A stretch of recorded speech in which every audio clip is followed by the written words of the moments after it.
All right, welcome everyone.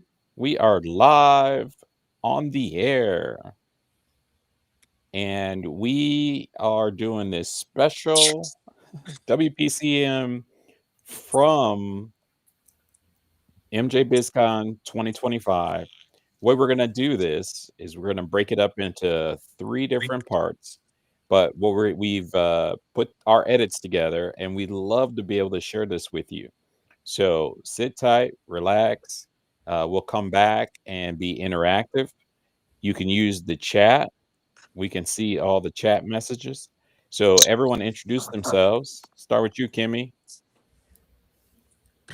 I'm Kimmie Cannabis from Canna Talk About It in Oklahoma. All right. And Tina? I'm Tina Tasaka in Las Vegas, Nevada, and I do the news for Nevada and Tribal Nations. I'm with 420 Technologies and Iconic Representation. Awesome. All right, sit back. You got your seatbelts on. We have our viewers. 3, 2, go. Becky.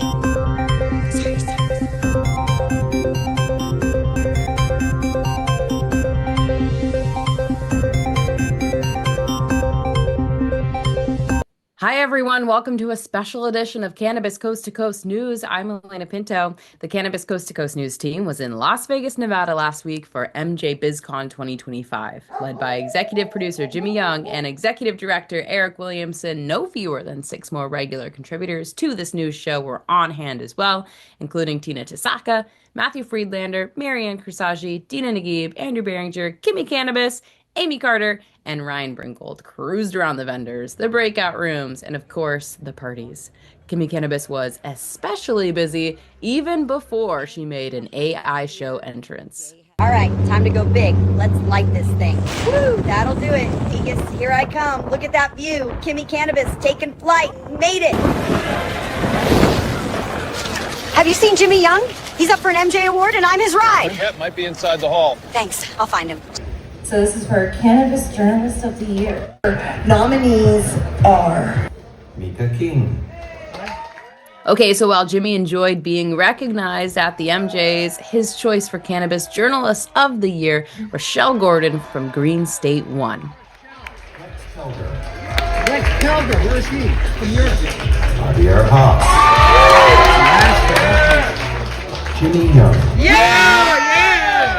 Jimmy! drum roll. Yes, Wendy. Drum roll. Thank you. And our winner is Rochelle Gordon.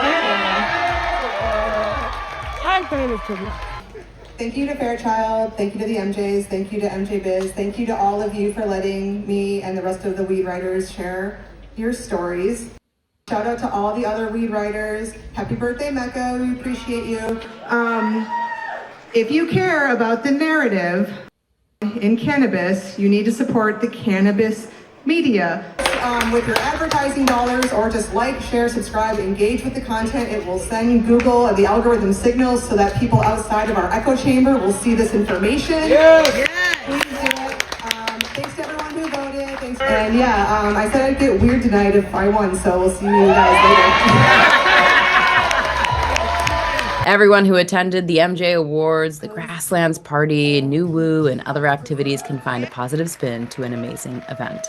Even though the numbers were down, there was still plenty of deals being done, product demonstrations, and networking on the floor. And of course, every cannabis conference allows people to just have fun while celebrating their favorite plant medicine. I even heard that Jimmy Young was moving his bionic body on the dance floor with Kimmie Cannabis from Oklahoma. I'm dancing with Kimmie Cannabis at MJBizCon! Woohoo! 2025!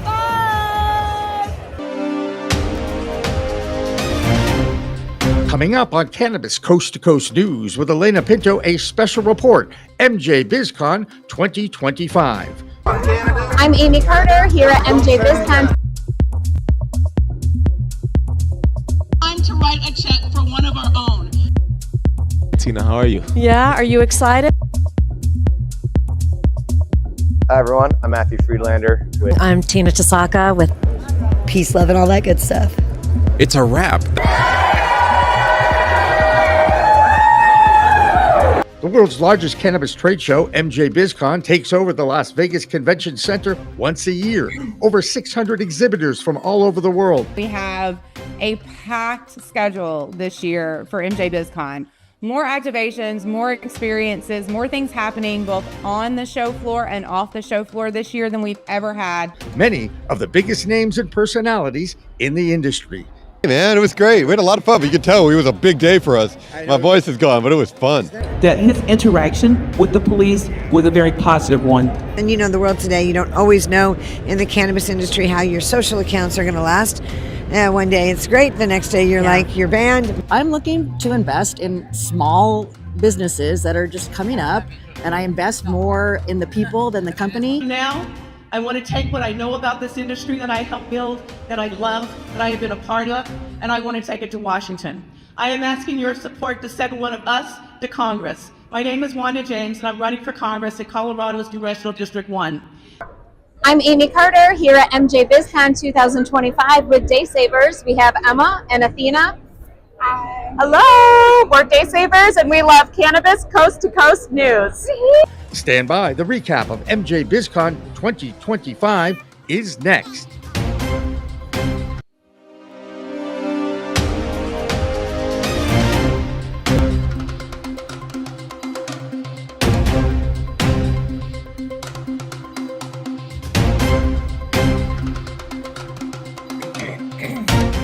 I'm Tina Tasaka with 420 Technologies and Iconic Representation, and this is the Nevada and Tribal Nations Report for Cannabis Coast to Coast News. MJBizCon 2025 in Las Vegas once again proved it is the most influential gathering in cannabis, uniting operators, investors, policymakers, tribal leaders, and global brands in Las Vegas. This year, the spotlight was on market growth, tribal momentum, federal uncertainty, and the continued dominance of flower. Tribal cannabis emerged as a major force, with state tribal compacts like Minnesota now allowing tribal produced products into regulated state stores, potentially laying the groundwork for future interstate cannabis commerce. New markets such as New York, Ohio, and Minnesota showed strong upside, while California and Michigan continue to win through quality. Hemp THC beverages entered the mainstream via major retailers, yet flower power remained king. MJBizCon 2025 showcased an industry at a pivotal turning point. If you want to watch more, watch Cannabis Coast to Coast News full live stream Monday night, December 8th at 6 p.m. Eastern Time for a full recap of MJBizCon. That's it for the Nevada highlights and tribal nations. I'm Tina Tasaka with 420 Technologies and Iconic Representation for Cannabis Coast to Coast News. Welcome back to the Cannabis Coast to Coast News Special Report, MJBizCon 2025. I'm Elena Pinto. As you can tell, the WPCM TV production team was very busy trying to take 5 days of events and cutting it down into a few hours of content. But over the next few hours, we will be trying to share as much as possible from this trip to an amazing event. One of the things you will see are our short interviews with some of the movers and shakers in the industry, and many are success stories just to survive at all. Since, as you know, if you have survived a year, 2 years, or maybe even the 14 years that MJBizCon has existed, that alone is a tremendous accomplishment. Whether you've made some money or lost less than you even imagined, but all of us are part of a historic time of movement to end cannabis prohibition, an unjust part of our history where race, greed, and injustice have plagued the acceptance of this plant medicine that God put on this earth to heal the greatest creation, man and woman. First up, executive producer Jimmy Young sits down with a husband and wife team from Vermont, David and Jane Sandelman from Canatrol. The story of this couple is beyond the American dream. It is the story of ingenuity, perseverance, and drive. They had been a success in the drying and curing of meats and cheese for decades. And then, about 7 years ago, saw an opportunity to apply what they knew from that industry and apply their process to cannabis. The results have been remarkable for the commercial growers to the home grower here in the US and now internationally. Canatrol also saw the passion and vision Jimmy Young had 7 years ago and supported his venture as a founding sponsor. You can still find a link to canatrols.com on the website of WPCMTV.com. Here's Jimmy with the Sandelmans. Hi, everyone. Welcome to MJBizCon 2025. I am Jimmy Young, the executive producer of Cannabis Coast to Coast News, and we're so happy to kind of start things off here on the floor with I got to consider these guys two of my oldest friends because we go back to the beginning of this venture back in 2019, Albany, NECAN. It's David and Jane Sandelman. It's great to see you guys. More importantly, it's great to see everyone still at this point in this industry, isn't it? It's awesome, isn't it? Jimmy. It's great to see you again. It's great to see you guys again. And congratulations on where you were to where you are. Yeah, it's been an amazing trajectory. It's been a lot of fun, pretty crazy. And I'm certainly familiar with what you guys have, but let's talk a little bit about your product and why it has been so successful. We know why it's been so successful. The meat and cheese industry, they knew what they were doing. They just applied that knowledge to the cannabis industry. Yeah, I'll let Jane explain some of that because it was an interesting ride coming from cheese and meat and then into the cannabis world. Yeah, I mean, we had that technology and it was proven, it worked great, and we launched it into cannabis. And the way we launched it is no one would give us a room, to experiment in. So, who's going to give us like $1 million worth of inventory to try some crazy technology on? So David built the first what is now the Cool Cure, and he loaded it with all of our technology, and we gave it to a local grower. And he used it. He was very skeptical. He was like, I don't want to use this. Wait, he was very skeptical. I'm shocked to hear that. Yeah. And he called us 2 weeks later, and he said, I don't know what this thing is, but I'm not giving it back to you. This is right. So well, that was the story David related to me. He goes, it's the best we've ever done. That's right. Right? It was the most potent thing. Oh my God, whatever you guys are doing. But now you mentioned your new thing. I want to talk about your new thing that you're bringing to market. Right. So we have finally now created something called the C2. And it's the next generation of the Cool Cure. And it is all food grade, the technology. We've added air movement. We've added an app so you can run it off your phone. We've really brought it up to 2025. And it's really just an extraordinary piece of equipment now for home grow. I mean, we sold 15,000 of the originals, which we now call the OG, which we're going to phase out. Familiar with that. And now the C series is here, gotcha. And we're launching later this year.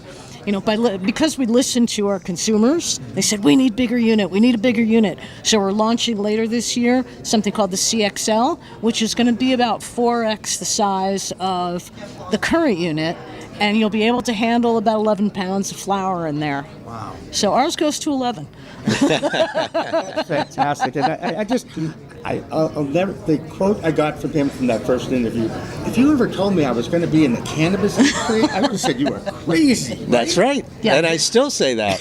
That's right, because we pitch ourselves. We're not a weed conference. And it really sunk in. Recently, we were at Cannabis in the Czech Republic. I mean, we sell all over the world, and here I'm sitting in a bar, the eastern corner, we're right on the Polish border, sitting at a bar, and a guy comes up to me and goes, I want to shake your hand and thank you for what you've done to the cannabis world. And I'm going, I'm out freaking in the Czech Republic on the Polish border, and someone knows who we are and what we do. It was like, that blew me away. That's so satisfying for what you guys do. You provide a service for people to improve their grow, and you guys know about growing. They're really the superstars of this industry when you get right down to it. And even the home growers, they are out there, and they're quite a breed unto themselves in the states that it's allowed, of course, because that's another issue. Yeah. Right? What's the future for Canatrol? What would you guys like to see this in 5 years, besides legal and normal? You mean other than world domination? Yeah, there you go. No, that's good. Good answer, though, Jane. I love that.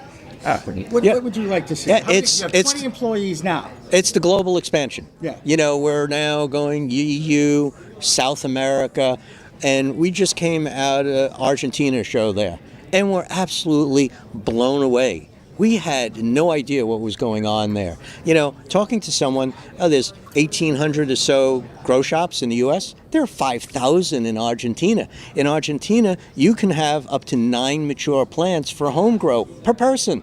It's crazy. And they've got an amazing competition between their growers' cups and Chile. And here, you know, we didn't know this went on, and now we are embraced there. Yeah, and one of the things that I know about the grow thing and also marketing and all these shows is they create these cups, these grow competitions.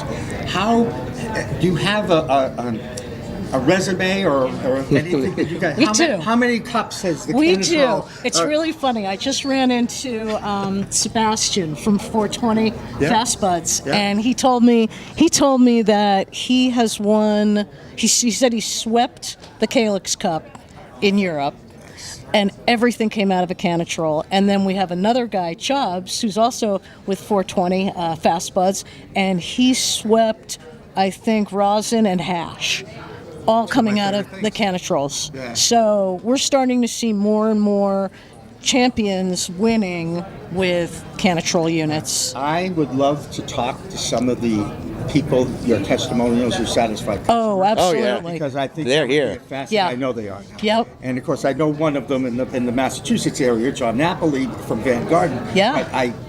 Now that I know you've grown and you've expanded, we need to continue to tell your story. Absolutely. Because I remember when it was just the two of them. Yeah, no, we're doing some pretty interesting things. Like we're working with pre-roll companies now who are using our equipment to stabilize flour before it goes into their equipment.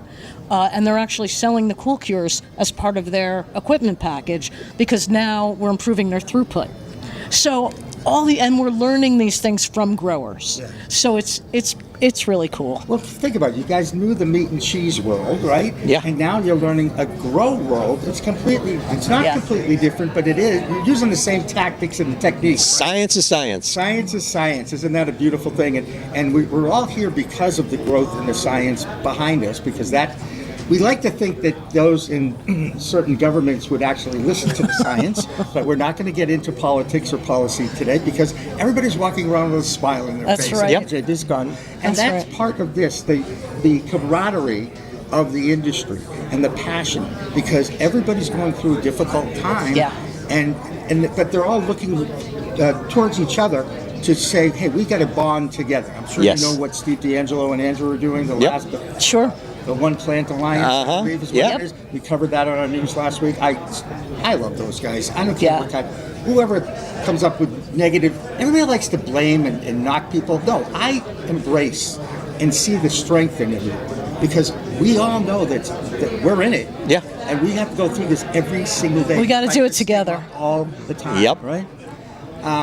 What's your goal here at MJBizCon? I think just meeting more people, reconnecting with people we haven't seen in a while, like you. It's just, it's just a great reflection on the year. I think everybody's had a hard year, and I think it's a great time to just get together, retrench, and look to the future. Yeah. That's what we want to come out of this with. It's just a positive look for 26. Absolutely, 100% positive. David and Jane Salmon, congratulations on your success. Well, thank you. And I think the international market may be a lot easier for you guys to carve out a real dominance in that market compared to what's going on in the United States, which, everybody likes to point fingers and say, oh, you're doing this.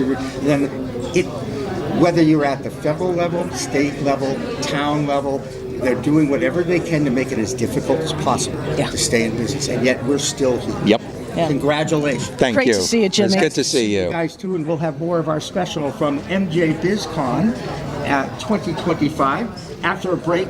No idea what's going to happen at this break because we just got here, but I guarantee we're going to get this thing moving and cranking. And thank goodness Eric Williamson is here to help me out. We'll be back with more after this. I'm Amie Carter at MJBizCon 2025 with Amie from Advanced Nutrients. And Advanced Nutrients loves Cannabis Coast to Coast News. Hi, my name is Matthew Friedlander. With Skagit Organics, reporting for Cannabis Coast to Coast, down here at MJBizCon, about to head into the cultivation center here for the Washington State Takeover. Cannabis Alliance is going to be hosting the state takeover this year. Our executive director, Caitlin, will be here soon. We're going to host a little panel talking about lessons 10 years in the cannabis industry. Washington State was the first state in the nation to have regulated cannabis laws on the books. Colorado beat us to market by a year, but we had the first laws. We have been in business now for almost 10 years. The cannabis industry is 11 years old here in Washington.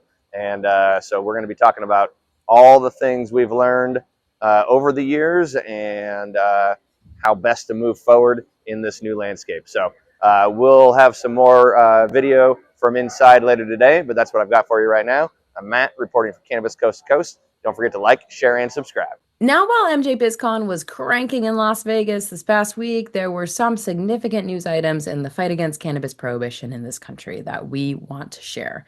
We will be interspersing some of our state reports from our group of volunteers who still contributed their insight to what is going on in their states. On the federal level, we will start in our home state of Massachusetts, where the fight for survival of the adult use industry is now under attack by a major prohibitionist organization called SAM, who is funding the Coalition for a Healthy Massachusetts. That group hired professional ballot signature gatherers in order to get past the state requirements of 74,000 signatures to get a prohibitionist question on the ballot.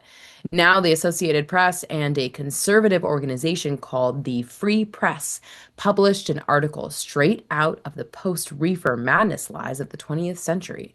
The article touts the, quote, anti-weed backlash in America and praises a so-called drug policy scholar named Dr. Kevin Sabet, who is the founder of SAM. Smart Approaches to Marijuana is what that acronym is. That same article called Sabet's influence as undeniable. So, like history, where the fight for American rights started in Massachusetts with the revolution that formed this country 250 years ago, now will be the stage for another fight for an adult use market that has grown exponentially and safely over the past 7 years. With more from Massachusetts, here's Curtis Emery. I'm Curtis Emery, a bud tender from Resonate in Worcester, Massachusetts, with the Bay State Report for Cannabis Coast to Coast News. Continuing story here in Massachusetts, which has been building since this summer, the bill which plans to overhaul modern cannabis here in the state has made it through both chambers of the state government and now makes its way to the governor's desk for a final review. This bill plans to modernize the cannabis structure here in the state, which has been running as is since the market launched in 2018. This bill hopes to increase the daily limit for adult use customers, as well as add certain business incentives by changing the guidelines on retail licenses and changing the guidelines on things such as medical home delivery and so forth. We look forward to seeing where the future holds as that bill makes its way finally out of the government with a final ruling. Also here in the state, we are taking a break from last week, which Green Wednesday, Black Friday, some big days for mass cannabis, especially in the retail space.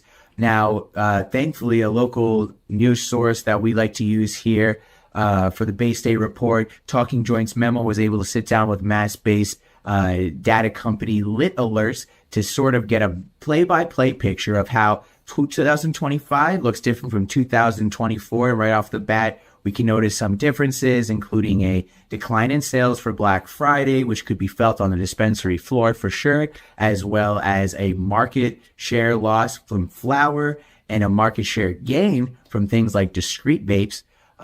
Products such as edibles, tinctures, and beverages, topicals, really didn't show any sign of change year to year. So it was, for sales, great year for cannabis. I've been Curtis Emery with the Bay State Report for Cannabis Coast to Coast News. I'm Amie Carter here at MJBizCon 2025 with Kristen from Blazy Susan. We love Cannabis Coast to Coast News. Your cannabis business could be overpaying by hundreds of thousands of dollars in federal income taxes because of one simple assumption that you're making about your accountant. A dispensary owner in Colorado called me frustrated as hell. He'd been working with the same accountant for 3 years. His accountant said, What's 471c? Here's what the ignorance of that accountant was costing this business owner. $180,000 every single year for 3 years. 471c has been around since 2017. We're talking about an 8-year-old tax provision that many cannabis CPAs don't fully understand. 471c is one of the most complex and highly debated tax strategies in the cannabis industry. If you want to make sure you're not leaving any money on the table, I'm offering free 471c reviews this month. Link in the description.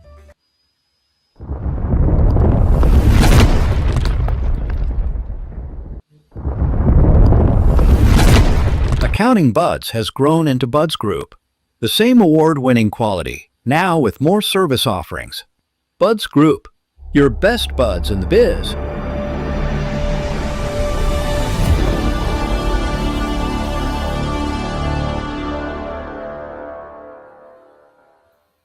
Looking for PR that over-delivers on expectations? At Maverick Public Relations, they pair big agency experience with personalized attention. From launching award-winning brands to securing top-tier media hits, their data-driven communications team helps visionary leaders and entrepreneurs rise above the media noise. Maverick PR is responsive, collaborative, and relentless about results and ROI. Visit themaverickpr.com and make headlines together. If you want to make history, if you want to be part of history, if you want to say you helped legalize marijuana in America, now is the time to join us.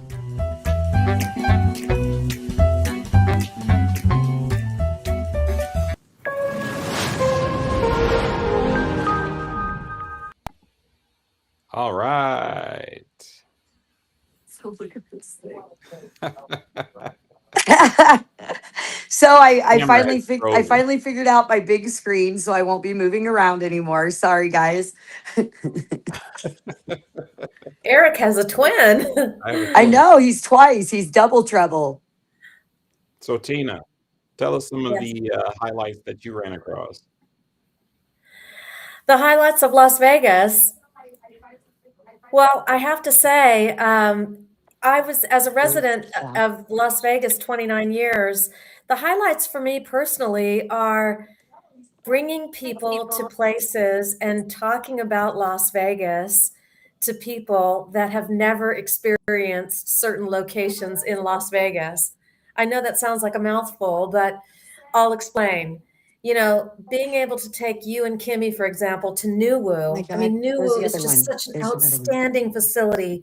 First off, it's tribally owned. It's right in downtown Las Vegas. And so the first thing that people get confused about is they're like, is this old Vegas? And it's like, I never referred to it as Old Vegas when I lived there. We call it downtown Las Vegas, or you call it Fremont Street.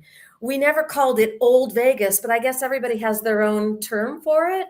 So the fact that there's this little plot of land right smack dab in I almost said it, in downtown Las Vegas, that is tribally owned is just phenomenal. They have 4 acres. They have an unbelievable dispensary with all the pop-ups for the various brands. And they have a lot of great brands in there. I mean, we all know the brand names. I mean, we could start calling them out, but I don't want to leave anybody out. So they have all the brands in there, probably including their own brand, because I do know that they are a cultivator and their cultivation site is not too far away. They have a 24-hour drive-through. They have the Sky High Lounge. The Sky High Lounge looks over this courtyard that is so magnificent. You can have live music. You could have a boxing match. I mean, that's how they used to do it in old Vegas. In the original days of Vegas, they threw out a boxing. You would see live boxing, but Muhammad Ali would box on Las Vegas Boulevard, Caesar's Palace, with the stars. That's how it used to be. So taking you guys there and not only experiencing New Woo, but talking about old Las Vegas stories and taking you through some of those back roads, that was a highlight for me. But on to the show. That was a highlight for me too, Tina. Yeah, but New Woo was a real big highlight. And not only that, they had incredible specials. And then we went back the next day. Eric, you and I went back the next day. We met up with a bunch of people. They had media day. Unfortunately, we missed some of it because we were in other events, which, there were events just scattered everywhere. So we went back for media day, but as soon as we walked in, I mean, everybody was there. Steve Angelo was there. I mean, there were a lot of big names there. There were a lot of people there. There were a lot of people that we knew there. And so they were just wrapping up the media portion to then go into a party that was going to go all night. And there were booths set up. There were a lot of tribal centric companies set up there. And Nuwu is just amazing. I mean, the Paiute tribe of Las Vegas has done an exceptional job. Benny So is the chairman. And I didn't get to see him speak, but I know he was on a panel with Mary Jane Oatman and Rob Pirro from the Indigenous Cannabis Industry Association, the ICIA, and I missed that panel. And so the thing is, MJBizCon is just so massive that you couldn't be everywhere. And that was the tough thing for me, is there was too much going on. There was too many things to do and participate in. And, Well, There was a lot. There was a lot. Let's pick out one event. Kimmie, can you talk about the Blunt Brunch? Oh, I love the blunt brunch. I always like a bougie event. Let's get that straight right now. But I love the empowerment. And this year there was a lot of men there. So it was nice to see the supportive men behind the fierce, badass women. So that was good to see. Just saying. It was very good. I love the energy from Blunt Brunch. I do. When you get that many women and there's so many leaders in one place, I just feel like it's like uncontainable energy. So I invite that into my life anytime that I can get it. So I was glad to share it with Tina and with you this time. It was nice. Yeah, So I enjoyed it. It was really yeah. good. We're gonna move on to the B block. We're gonna go ahead and cue that up, and then anyone that's watching, our chat is live, so we encourage you to go ahead and ask us questions or put in any kind of comments as we go along. But we're moving along. Jimmy's in the background, so you may see him pop up now and then. But let's go ahead and enjoy our next scene. I have to do a couple things here to make that happen, but let's go for it. Welcome back to Cannabis Coast to Coast News. I'm Elena Pinto. We will have more from our special report on MJBizCon 2025 in a moment, but here's another one of our reporters from Here's Ohio Elena. with an update on her state. Here's Christina Brisson in Ohio, whose legislature And I have no continues idea how try to see change chat when the I'm on existing this. laws So if somebody that was asks me a voted question, in you guys are a going to have few to let years me ago. know. Hi, I'm Christina Brisson with Over the Top Renovations with your weekly Ohio Cannabis Report with Cannabis Coast to Coast News. So just a quick update for you this week. The Senate is scheduled to vote on Senate Bill 56 next week to see if that passes. We've talked a lot about the different revisions in there, but it's come to light recently there's some criminalization issues involved, where you could actually be in trouble for having your cannabis in a container other than what you purchased it in from said dispensary, or you can be in trouble also for getting your cannabis from across the state lines and then bring it over here, which we all know Good that still Michigan is currently shots. quite a bit cheaper than it is here in Ohio. But on a plus side, Kent State University has decided to offer 6 new certificate programs in the cannabis industry. So some things are growing. We just got to reel in this situation, what's going on between the Ohio State government. So thank you very much. I am Christina Brisson with your weekly Ohio Cannabis Report with Cannabis Coast to Coast News. Welcome back to the Cannabis Coast to Coast News Special Report at MJBizCon 2025. I'm Jimmy Young, the executive producer of this program and the Cannabis Coast to Coast News Show every week on the YouTube channel that I call WPCM TV, as you can see. And it used to be Pro Cannabis Media. And I'm Jimmy Young, and I'm joined by Joshua Hoffman at the Bagels and Bash event here at Planet 13. We're actually at Dazed, and I was here last year, and I got dazed here. And it was a memorable experience because it was the first cannabis social club experience I had. Yeah. And now we're back at Bagels Bash. Yeah. So what is the culture of Judaism have anything to do with cannabis? And I think I know the answer to this question, but I'd like to hear how you perceive it. Jews love weed. I mean, it's just, we just love it. I had a friend growing up. He wanted to be a Jew because he thought we all got to smoke weed. He thought that was part of the religion. So I think the connection's deep. I also think that we're spiritual and creative people, and cannabis is a spiritual and creative drug and an inebriating experience. And so I think that those two things have found each other over time. I think he just kind of enlightened people about my personality and my background. We also have the gift of gab. Yeah. And I was a sports talk show host and a sportscaster for 30 Ooh, I years. like that. So I kind of like to talk. I feel you. I like to talk too. And I'm scared of artificial intelligence because it talks back now. Right? I mean, it talks back. But listen, all artificial intelligence, think about the Star Wars, right? All the droids that you love, they need people still. R2-D2 needs me, you know, C3PO needs you. So I'm a Chewie guy. You're a Chewie guy. I think AI is scary, but I think AI is going to figure out that if it gets too scary, we won't use it. Hephaestus. I didn't want to butcher the name, and because I've had a little challenges with a few names in some of the interviews I'm doing. So say it again. Hephaestus. Hephaestus. And what does Hephaestus do besides bring your own media guy? I freaking love that. Where were you all my life? So what Hephaestus is a brand that Hephaestus is the #1 manufacturer for automation in pre-roll in cannabis. They're leveraging 30 years experience coming from food and food automation, and they've brought all that experience into cannabis. And they don't just make a regular machine. They have real innovation going on. So they just introduced a product that brings MAP, so modified atmosphere packaging, to pre-roll tubes. So once your pre-roll goes in the tube, it's going to stay fresh for a year, fresher than without it. They also have been just doing some incredible innovation in infusion pre-rolls, which are the hottest thing in pre-rolls. They have an airflow puncture that comes down, creates a center channel through the joint so that when you're smoking your infusion pre-roll, it doesn't clog.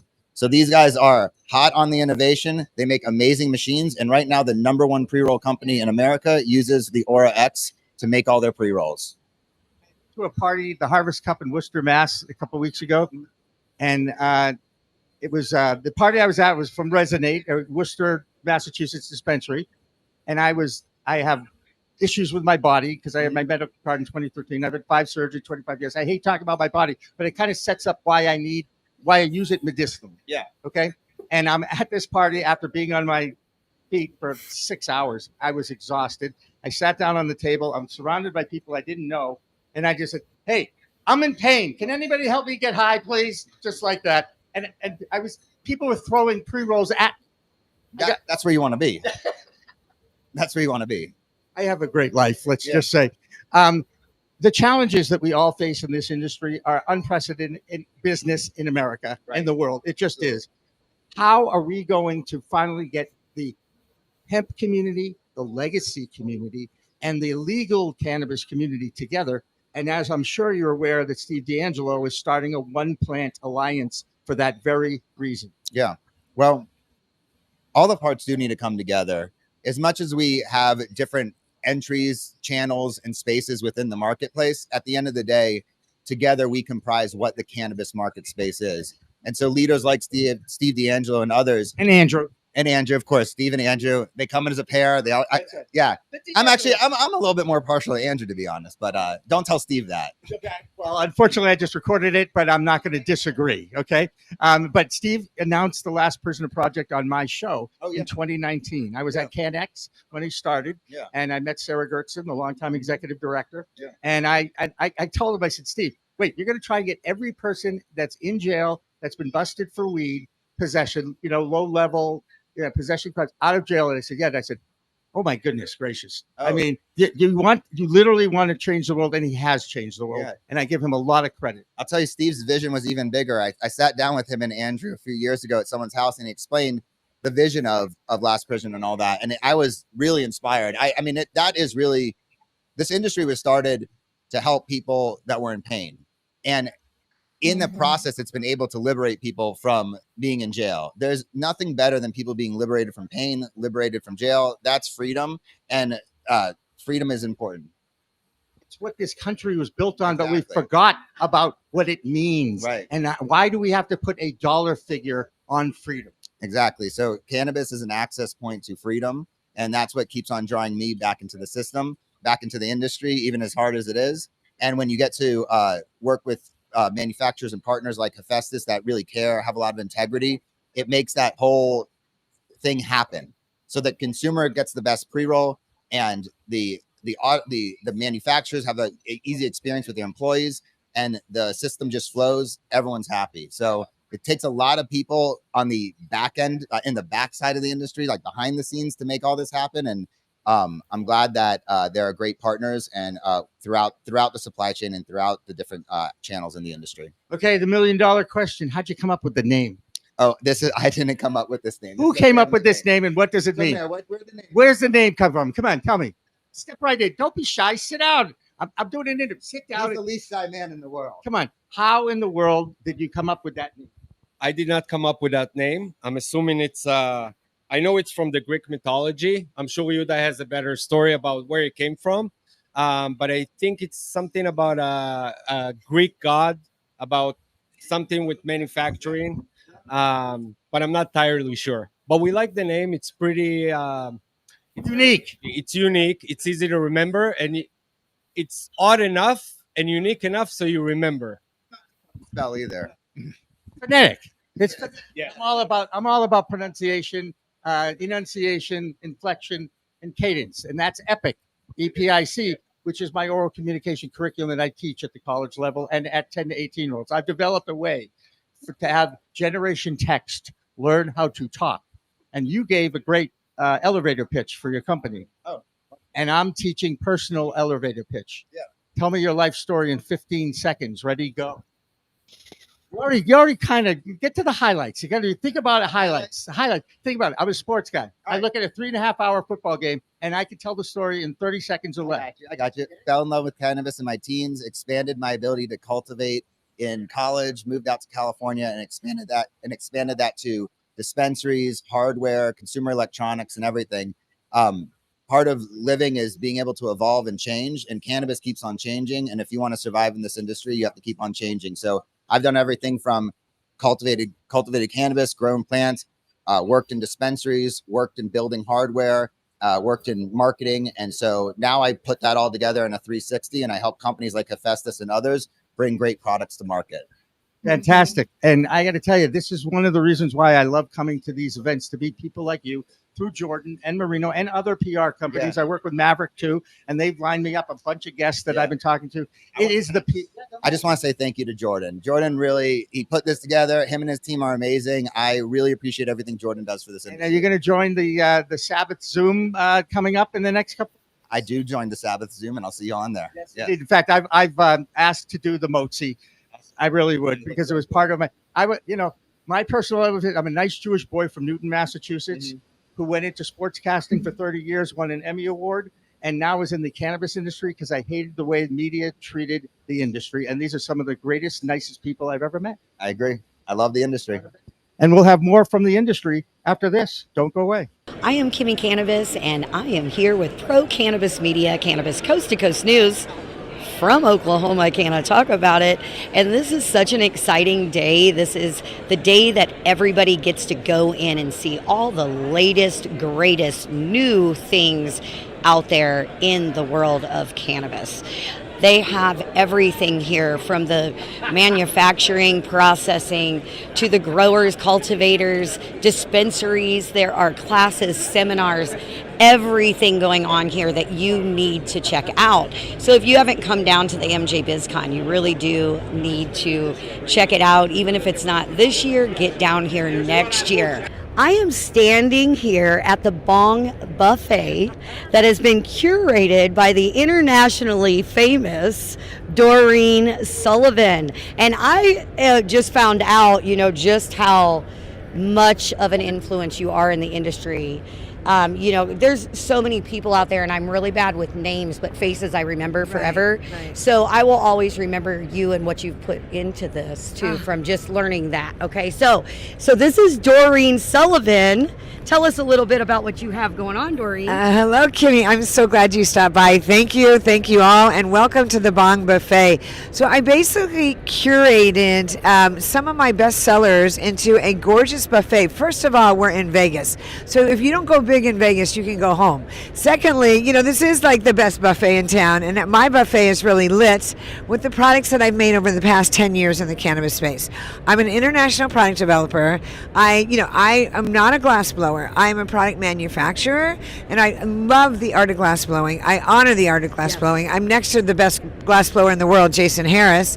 I just wanted to kind of create something for the industry that really brought it into the home, into the home decor area. So I did a curated tabletop display around some of my favorite pieces and to inspire people in the creative process.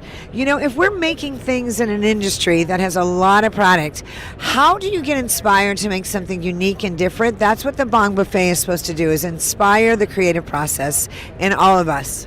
Yes. So what got you totally started? What got you to where you thought bud, like your bud vase? Okay. So how I started my bud vase, Yes. my aha moment was a final hide the bong dance. So I literally was in South Carolina, and I had just took a little sesh after a hard day, and there was this loud knock on my door, and I was like, oh, like all of us, like, oh shit, and I hid my bong amongst my vases, and then sprayed the house, opened the door. It was a carpenter who had to get on the roof, and when he left, my heart was just pounding, and I'm like, that is the last effing time that I'm going to deal with this. And I had my bong hid behind a vase that was shaped like a bong, and I always thought, this vase looks like a bong.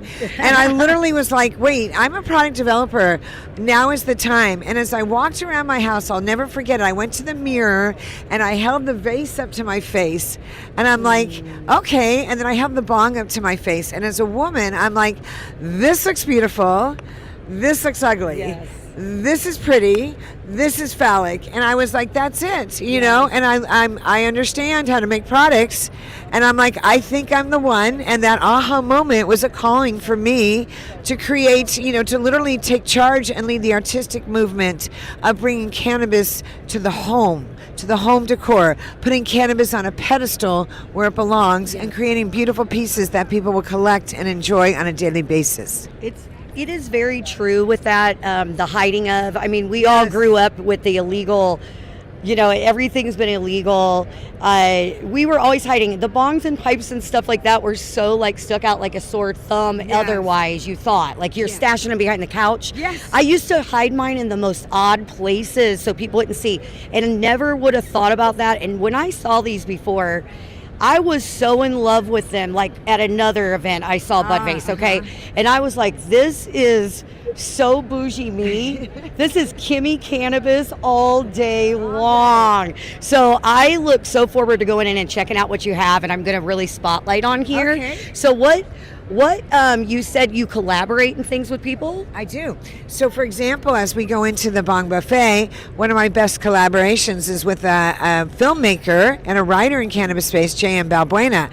We went on a tree tour. I created a tree bong. She just wrote a book called Green Renaissance. We met each other at another cannabis conference, and we became friends. And I was like, will you go on a journey with me? And we went on an over 2,000-mile journey, authenticating the process and going into retail stores and talking to store owners and showing them my bongs, and bringing her book to the table, because everybody needs to be educated in cannabis, and educate that there's a new way forward. So thank you for being here to find those ways and those collaborators. It's important. Yeah, it really is. But like at this show, I'm collaborating with Jason Harris, being next to him. I'm always, when I started this business, as somebody who's been in business for decades, I realized, and I told people, it's not always the biggest companies that you need to collaborate. It's the ones that are just starting that really need the brands to say yes.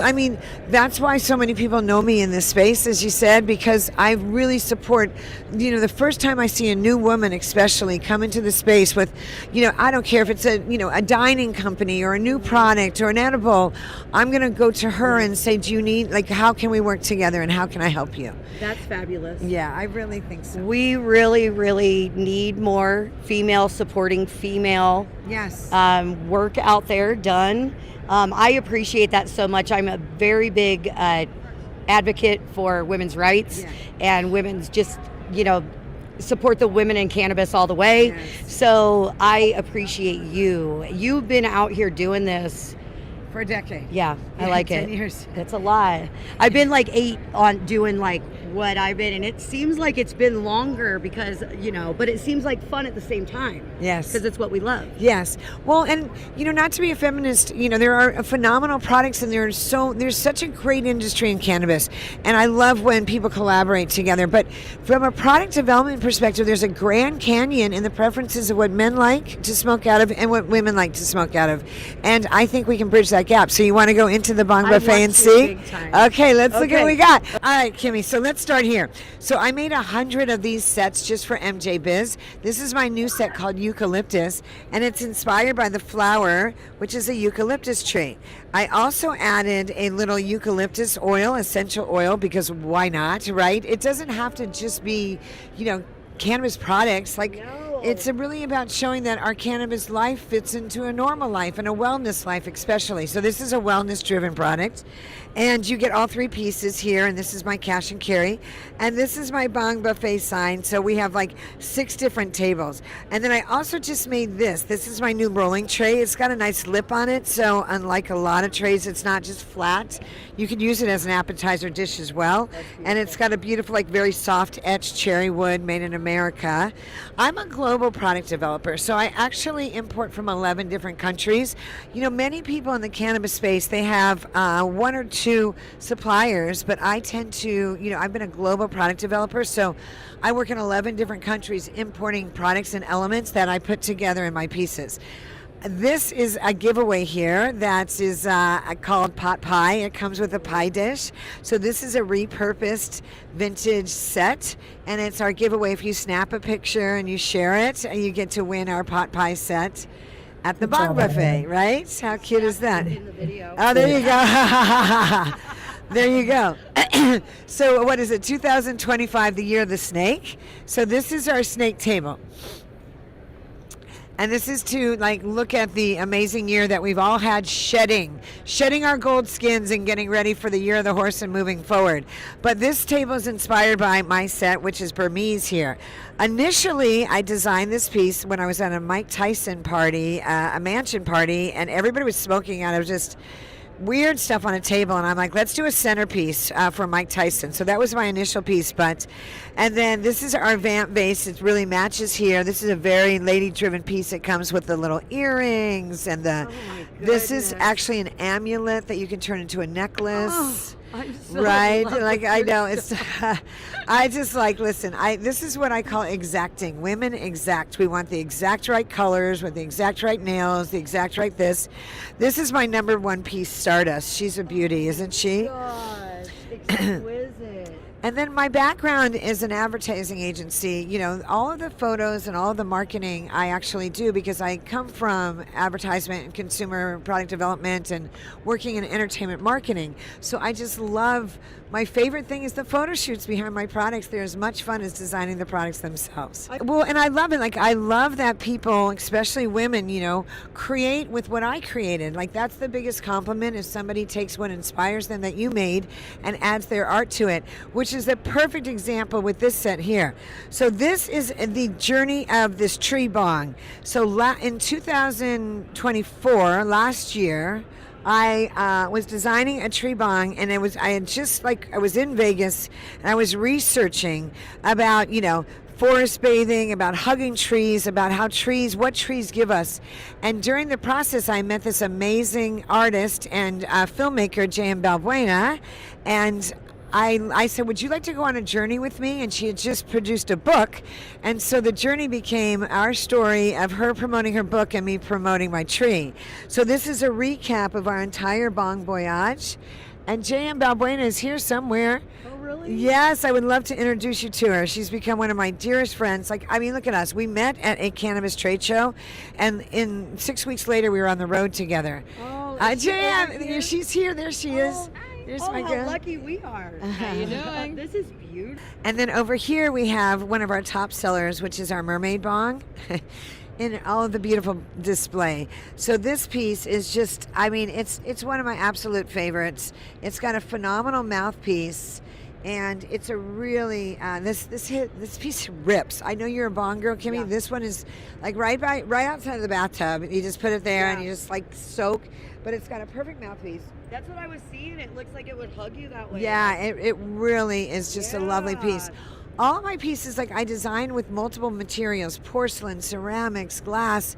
People ask me all the time, can you add, like dab rings and stuff to these pieces? And I don't recommend it because that's with borosilicate glass. I don't use borosilicate glass. I use all different mediums, and that's kind of my deal. So I work with soft glass, and it works for me, and it works for my customers, and it's pretty.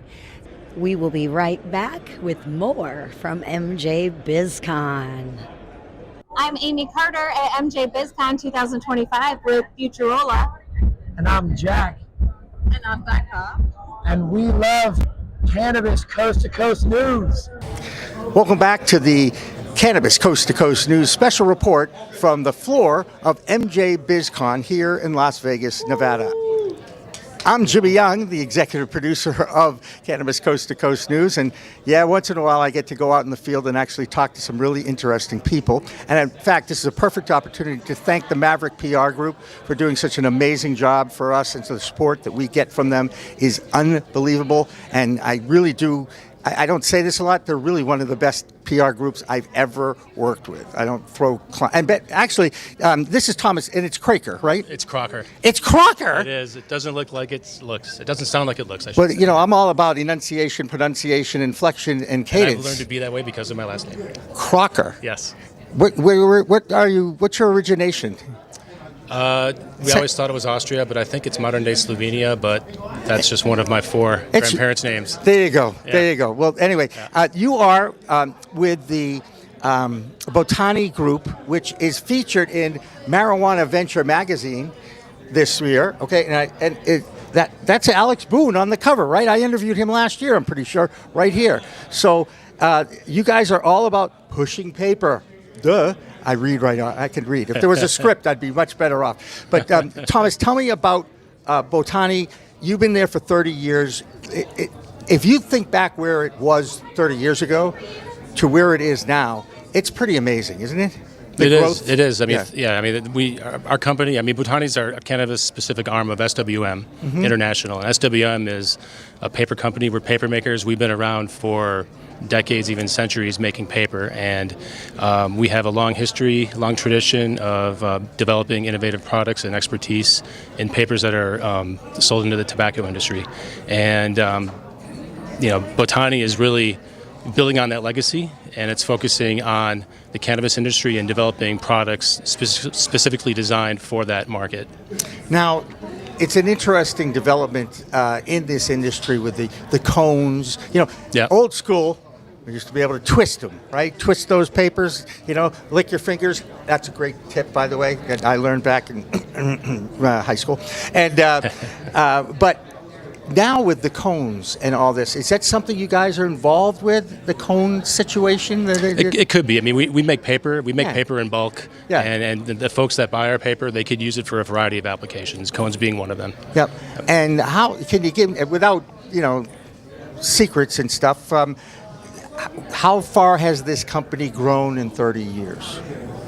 Well, Botani, we started, it's 2018 when the Farm Bill became law is when we really moved into this area, and we've been making papers, like I said, for cigarettes and rolling papers for a long time. But we actually make, as part of our legacy tobacco business, is we make paper out of tobacco for cigars. Yep. So we have a process at a small paper mill in upstate New York that specializes in taking tobacco byproducts, from tobacco processing, and recycles them and reconstitutes them into a paper that can be used to make cigars. And so when the Farm Bill came into law, we said, why can't we do this with hemp? And so we worked on developing a wrap made from hemp biomass using leaves and flowers of the hemp plant. That's what we saw. I saw that picture. That's what I'm going to try and find. There it is. Yep. Can I hold that up? We'll cut to it. Okay. That's how we do things in TV. Anyway, and this is very popular. These hemp wrap things. Yes. We believe so. I mean, we've been working on it now for a long time, and it's out there. It's a completely different way to smoke product versus regular paper. It's heavier. It has a very unique texture. It's all natural because it comes directly from the leaves and flowers of the hemp plant. It has its own taste, its sensory profile, and what we found is that our customers really enjoy it because it marries really well with things like flavors and natural terpenes and things like that. So there's a lot of things that can be done with it, and in order for to have something that's really new and differentiating, and something that can help our customers kind of expand their portfolios. And you brought up the Farm Bill of 2018. Yep. Okay, and needless to say, a few weeks ago, the federal government that created the Farm Bill, passed the Farm Bill, realized that, I think we screwed up. We kind of opened up a whole new industry. That's really not what we intended to do. And now they're trying to, of course, they go to bat and they say, okay, we don't understand it well enough, so we're just going to ban it, which makes no sense, but that's our government. That's how it works. What impact might that have if that ban stands up over the next 300 days or so? Well, we don't think very much because the products that we make, we're very, very strict about what we use to make them, and they're compliant with the low level of THC because we do use post-extracted hemp biomass, and so it's already been stripped of a lot of the materials. But we're very strict about the raw materials and the testing that we do and the products that we make. So we don't really see an issue from that standpoint. And what differentiates your company from others in this same space? Well, I think we have a history of innovation. We've had an idea and we said let's try it, and we go, and then we one of the things that we really pride ourselves on is we like to listen to our customers. We want to make sure that we're partners with them and we understand their needs. Go back into the lab, work on products. We can we have our core designs, our core products, and we can work for sure on differentiation and tweaking the designs to suit their needs, and we just really focus on our customers, putting them at the heart of our business, and just try to help them be successful with their brands. That's the secret to success in capitalism, is to listen twice as much as you speak, which has been a challenge for me since I was old enough to speak, let's just say. But I'm starting to learn that. More importantly, I teach that now to my students as I continue to. What's the future for you guys? What would you like to see continue to develop? Do we have anything in the research area that you might be working on that you can share with us? Or well, sure. I mentioned the hemp wrapper. Right. One of the things that we did is we said, well, we could use other botanicals potentially. So we actually use tea leaves to make an analogous wrapper from tea. So we have a tea wrap that's new, so we just continue to try to evolve and try to come up. Our customers are always looking for something new, right? And so we want to, be able to do that and support what they want to do. There you go. Any other initiatives that you take on from, environmental issues? I mean, I know a lot of people in the paper industry have to deal with the environment all the time because, after all, it's trees, isn't it? Last time I checked, right? Yeah. Typically, however, in this case, we're actually recycling materials. We're taking a stream that would normally be thrown away, and we're using it to make paper. So we feel that we're automatically working towards that sustainability function. That's great. And a sustainability aspect. I think that's what this industry still needs more of. I've been big on why not having incentives for solar powered operations, because I believe it. I'm pretty sure I'm right about this. 10% of the electric grid in Massachusetts is being used by indoor grows of cannabis in Massachusetts. 10% of the electric grid, and of course, there's one solar-powered grow facility in Massachusetts. I'm familiar with them, but I would like to see the industry do more environmentally sustainable initiatives. Yeah. And I'm guessing you guys want to do that too. We do for sure. And it's something you do on a regular basis. It's part of your soul. It's part of our daily business. Yeah. Part of our daily lives. There you go. And now, can you find specific botany wraps out there, or are they? You work with the other? Yeah, but Botani is really a market brand for our company, and so we're, like I said, we're a B2B company. Yep. So our products are out there, but Botani is really just our market brand that's specific for cannabis. I should probably ask you, what is your you got some C-level? What's your what's your exact title here? I'm a product manager. Product manager. Okay, that's cool. Well, you're the right guy to go to a trade show, because last year, Alex was here, right? Alex, cover man, notice that. All right. And marijuana. How big an impact is getting an article written in a trade magazine for your company? Will you see a lift in sales, for instance? We hope so. I mean, that's why we're doing it. That's right. And it's something that it's something that we wanted to do. Yeah, so, but everything's measurable these days, right? And everybody's so concerned about ROI and what their budgets are. Correct. And I know that's one of the reasons why you work with a PR company like Maverick, because they do a great job of placement, as it were, and getting you guys in front of people who are talking and know the industry in and out. I'm just trying to think of what other things can Botani do in the future that you think would impact the industry in one way or another? I mean, do you have a future research development kind of group that you look at? You must. We do. But we, like I said before, really, we listen to our customers. That's what starts it, and then and we have our own ideas, but we need to cultivate them and work with our teams. But we have teams that do R&D and product development, and we just continue to come up with new ideas and new concepts and do our best to bring them. And based in Georgia. I am based in Georgia. Yes. You're based in Georgia. Correct. Yes. And the company is. The company's headquartered out of Luxembourg. Luxembourg. Yes. And we're so we tiny have Luxembourg, isn't it? We call it. It's a fairly small country. Yeah. But it's in the right spot. Well, Thomas Crocker. Thank you. It's funny. I made a mistake, because when I teach people interview technique, make sure you know how to pronounce the person that you're talking to. So I apologize for that. No worries at all. I am human, after all, and I'm proud of the fact that I am human, because I make tons of mistakes. But I should have a PhD. You're supposed to learn from all your mistakes, right? So by now I should have a PhD. But anyway, Thomas Crocker from Botani, thank you so much for joining us here on our Cannabis Coast to Coast News special report from MJBizCon 2025. You're welcome. Thanks for having me. All right, and we're going to have more from the floor at MJBizCon here in Las Vegas, Nevada, after this. I'm on the floor at MJBizCon. I can't wait to see what's next. I think I messed up. Did you know there's a place that covers all the cannabis news you need? Pro Cannabis Media is now WPCM TV, your go-to website for things cannabis. WPCM TV is the CNBC of weed, bringing you the latest news you need. Amie Carter. This week, she reports from inside the State House in Lansing. I'm Amie Carter from Michigan Weedsters with this week's Michigan report for Cannabis Coast to Coast News. And talk shows about all things cannabis. Well, thank you, and thank you for all you're doing to get the word out. This show is so important.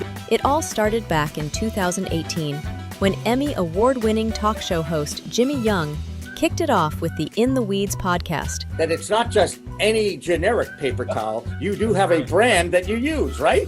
Yeah, we live or die by the bounty. The quicker picker upper. I love that. His mission?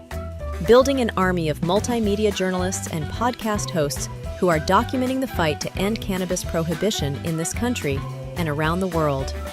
Fast forward to today, and we've got the nation's only weekly cannabis coast-to-coast news program with Elena Pinto. Hi, everyone. Welcome to this week's Cannabis Coast to Coast News, WPCM TV's weekly production of the fight to end cannabis prohibition in this country and around the world. I'm Elena Pinto. Delivering the nation's only TV news-style program. Since June 2021, WPCM TV has racked up over 1.3 million views with 17 million impressions and picked up over 16,000 subscribers on YouTube alone. For more information, contact the team at doublepcmtv.com.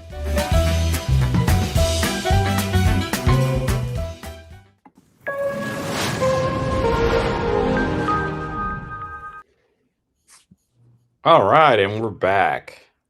I can't hear. That was great. So what we're going to do now is I can't hear. turn it over to Tina. Tina, can you go ahead and take it away from the Blunt Brunch? Let's follow up on your side of what happened on Blunt Brunch.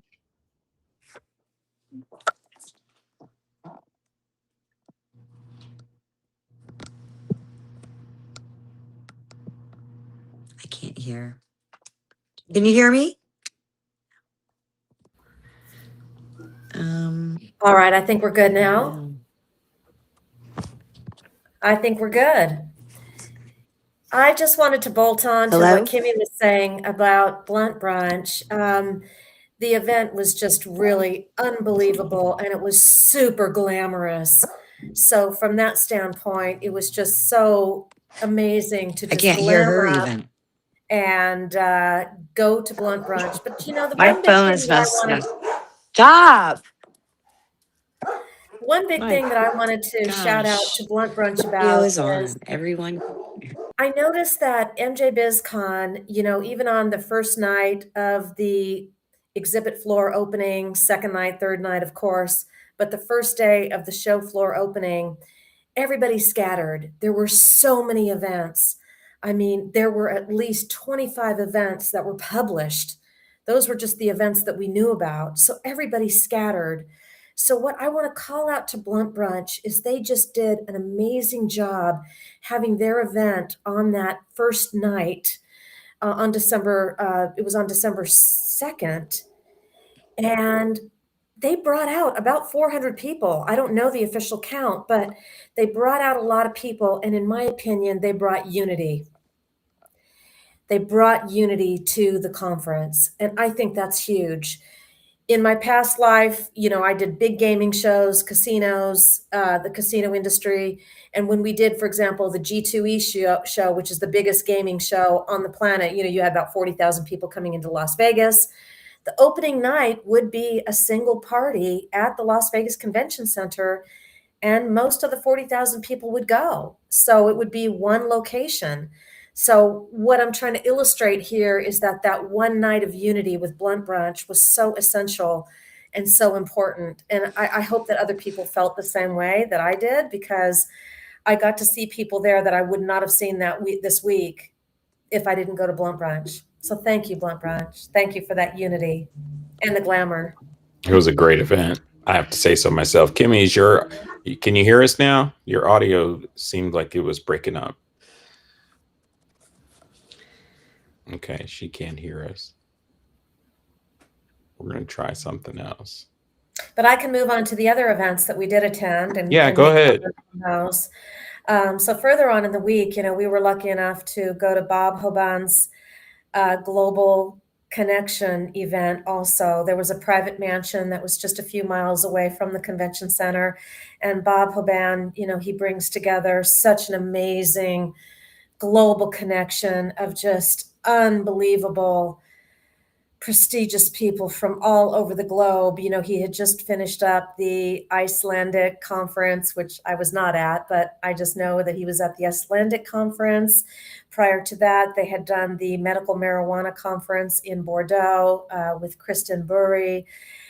And, you know, he just brings these connections together. And I didn't know how vast his connection reach was, and his global connection reach. I didn't know how vast it was until I experienced and saw it for myself. So there was a soiree over there on Thursday night, which was right before the MJs.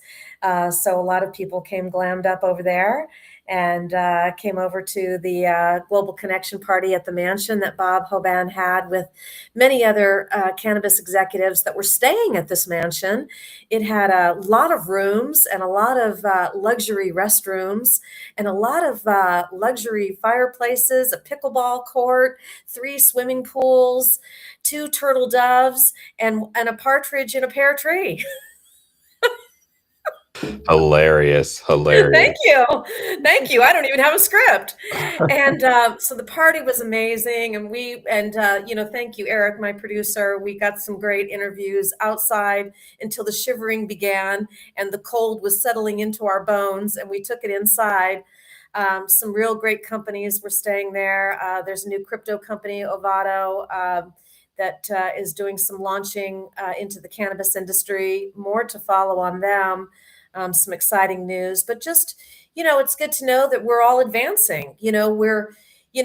I know that there was some bad news, and there is bad news about hemp, and we're all feeling it. We are all feeling it. But the other thing, and I said this to somebody today that I spoke to in Costa Rica, and he's in the cannabis industry, and I hope that he's watching right now.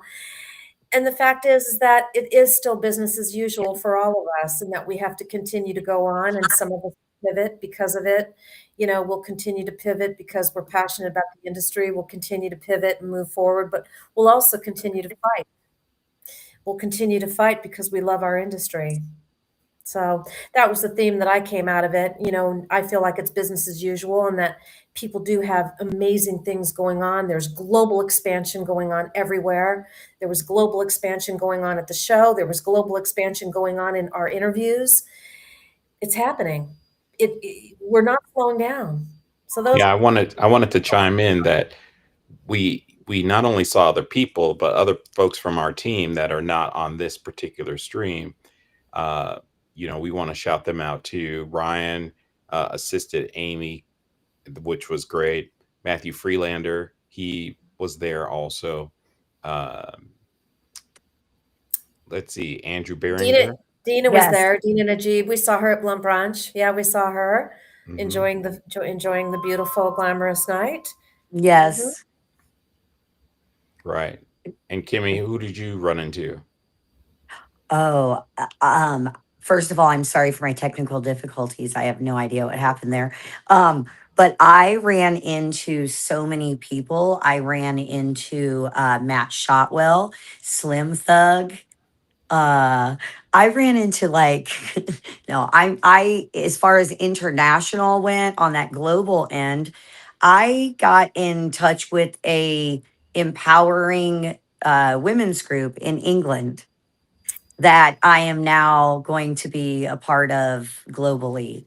That was a very big one. It was Empower Her, like Empower Her group. So I will definitely give you that contact. Amie got the contact too that night. That was a huge one for me because I'm about that as a global, yes, Good. all the way around. So that was a good one for me on that global end. I came back on when you were talking about that. I was like, I had so much fun there. But yeah, it was great. The interview that just showed with my bud face, Doreen Sullivan, was one of the most powerful women that I could have asked to meet.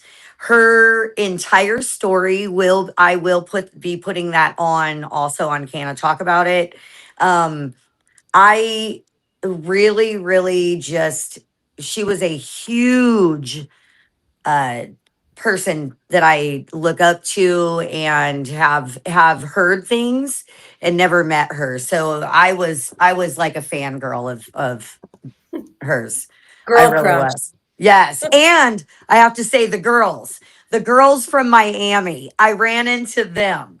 I don't know if you guys know about them. I'm going to have to give you the connection, but they are it. So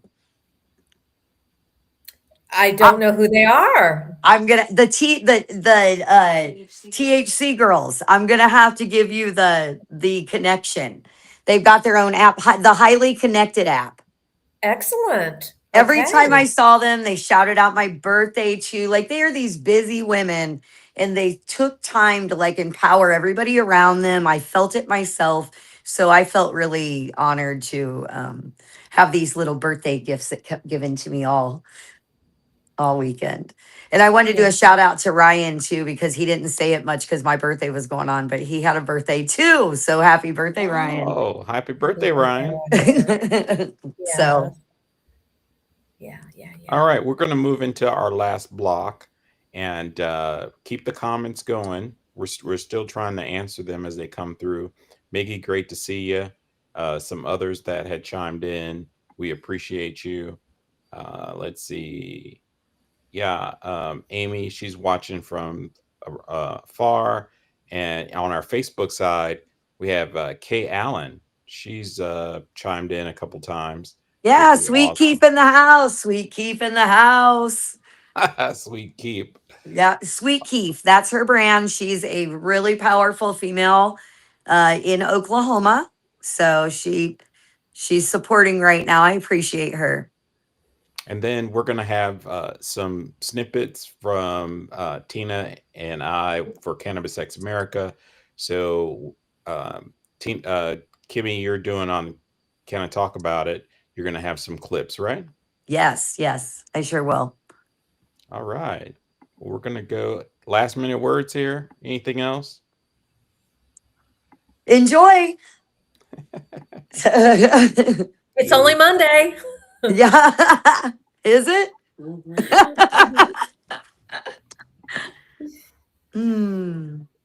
All right. Hi, everyone. Thanks for joining us on our live streamed MJBizCon 2025 wrap up show. And I'm here's Jimmy Young, the Jimmy. co founder of WPCMTV.com and the executive producer of Cannabis Coast to Coast News with the very talented Elena Pinto. Every week, my vision of documenting the fight to end cannabis prohibition comes true. And like so many in this industry, survival is really the focus. The past week of the 14th MJBizCon in Las Vegas, Nevada, was really invigorating for so many. And we want to give another big thank you out to our supporters and sponsors, courtesy of the Maverick PR Group out of Denver, Colorado. Now, for those of you who might know me personally, I'm so proud of the efforts of the 7 or so correspondents and reporters who talked to as many people as possible as we took on the responsibility of creating a wrap-up show and edit for release as soon as we can. And yes, this is Monday the 8th.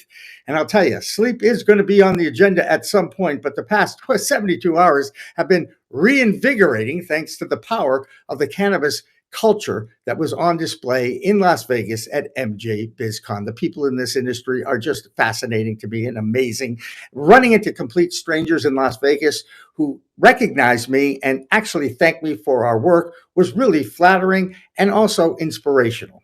You know, it was really an amazing experience to be surrounded by like-minded people, and stories from the industry in their own words just kind of keeps us going. So please, thank you again for your support. I'll be jumping in a few times over the next hour or so just to give you some news items that have happened in the last week. And of course, next week, we'll have our regular Cannabis Coast to Coast news show with Elena Pinto for you to be released on Monday at 11 a.m. For now, we go back to MJBizCon wrap-up special 2025, and we'll also have some interviews from the Grasslands party and images of the MJ's after party. I ran into some old friends, including Tanya Griffin from Love and Penny Lane from Missouri, plus more from the media room as our Cannabis Coast to Coast News special report. MJBizCon 2025 continues after this. I'm Amie Carter here at MJBizCon 2025 with Kristen from Blazy Susan. We love Cannabis Coast to Coast News. The Minnesota Star Tribune reported a fire erupted December 2nd at Wobigwan, Mesquite, the cannabis dispensary operated by White Earth Nation in Mahnomen. The blaze started in a lab where butane gas is used for cannabis extraction. Firefighters evacuated buildings within 300 yards, shut down nearby roads, and allowed the fire to burn itself out to avoid a possible explosion. One worker suffered minor burns and was treated and released. No other injuries were reported. The state's fire marshal office is now investigating the incident. Big news out of Cape Cod, Suncrafted has teamed up with Tribal Fire to launch the first licensed Native American cannabis brand on the East Coast, supporting the Wampanoag tribe with every purchase. The new line features premium flower, pre-rolls, and vape cartridges, available now through Tribal Fire Delivery. It's culture and community coming together, plus statewide dispensary expansion is on the way. That's it for the Nevada highlights and tribal nations. I'm Tina Tasaka with 420 Technologies and iconic representation for Cannabis Coast to Coast News. Hi, everyone. Welcome back to the very special edition of Cannabis Coast to Coast News on location at MJBizCon 2025. I am the executive producer of Cannabis Coast to Coast News. I am Jimmy Young, and I'm joined by another Jimmy on this set. His name is Jimmy Brinkerhoff. Jimmy Brinkerhoff. And do me a favor. I'm going to teach you a little something about microphone technique. I want you to put it one fist under your chin. Go ahead. Got it. Just like that. Cool? Cool. That's what I'm here for. You can teach me all interview long. Well, no, I appreciate that. No, trust me. I like to teach people because as you get older, you have a lot of things to teach. And as you get older, you still have things to learn. That's right. That's right. And anyway, let's talk a little bit about Eden. And Yes. you're from Colorado. And tell me a little bit about your company. Okay, can I tell you, first of all, how the name came about? Eden. Eden. Yeah, so well, we... I'm familiar with Garden of Eden, but it's not. It's that's not spelled that way. It kind of means that, but it didn't start that way. Okay. We grow regeneratively. I know all about regenerative. And we grow the cleanest cannabis on the planet, and we're proud of it. And we were trying to come up with a name that reflected how clean it is. And we were thinking naked, but then we thought, there's naked juice. That's not going to work. We'll get sued. And one of the people that was helping us wrote down nude. And then they flipped it.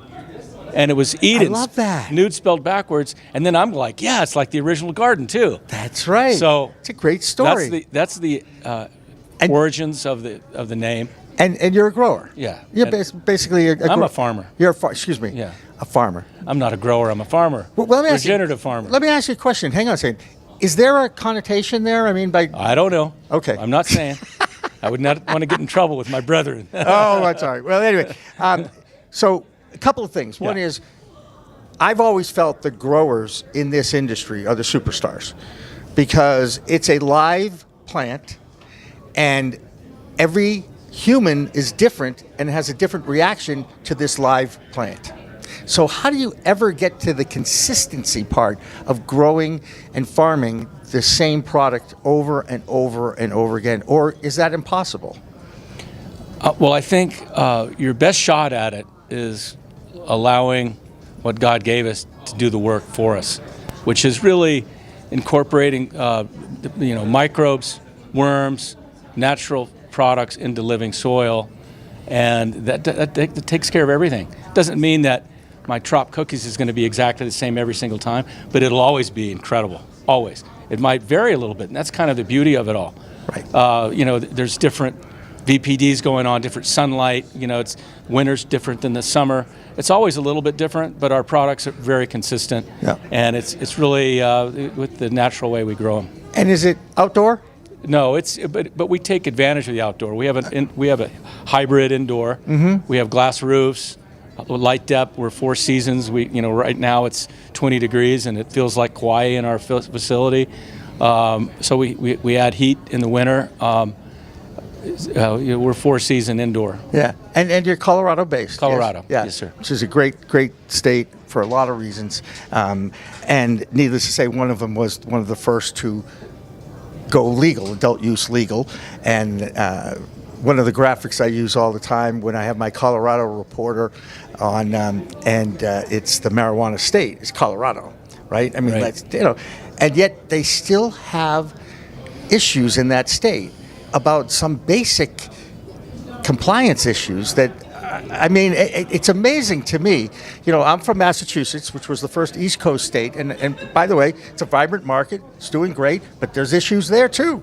It's like this industry, it's like you go around the corner and there's another issue you got to deal with. It's Totally. always changing. And Totally. is it because it's a live thing we're dealing with here? I don't necessarily think it's live. I think it's new, and it has a lot of complexity. It's been taboo. Mhm. It's got a lot of murky history in some areas. And then you get the government involved. They want to regulate everything, and then they want to double regulate it. And when we started in our program in Colorado, our regulations were this thick. Mhm. Every year they put out new regulations, and it's difficult because I want to grow a really good product. I want to sell a good product. I don't really enjoy dealing with all the regulations, and I know there needs to be some, but it would be nice if they could streamline them. Well, I've said this many times on any of the interviews I do, that the government on every level, whether it is the feds, the states, the towns, cities, are doing as much as possible to make it as difficult as possible for this industry to survive. And it's one of the things that bothers me about the industry is because there's a lot of finger pointing, and you've got the legacy, you've got the hemp side, and you've got the cannabis side, the medicinal cannabis side, if you will. So getting them all together is a challenge, and I'm sure you're familiar with Steve D'Angelo and Andrew's One Plant Alliance. They're going to be trying to bring everybody together because they always seem to do the impossible, and they're very proud of the fact that they're able to do it. Right. Yeah. Well, they've done a pretty damn good job with the Last Prisoner Project. Yeah. They really have. Steve has, anyway. What is your biggest challenge besides compliance? Is that just keeping up with it more than anything else? I spent 35 years in real estate development, and I cold turkey started building a cannabis company. Now, tell us that story because it had to do with your son helping you, telling you should do this, Dad. I love that. I love real estate development, and I kind of migrated toward lifestyle projects because I love being creative. Our last project was in the Baja near Todos Santos on the Pacific Ocean, and we developed a 40-lot community there. Really spectacular, rugged, outdoor, beautiful. Yeah. And we finished with that and came back to Colorado, and I was like, I can't retire. I got to do something. And my son recruited me into cannabis, and he was like, this is the future. And we're growing 30% a year, and showed me all the charts. And I'm like, well, that's pretty interesting.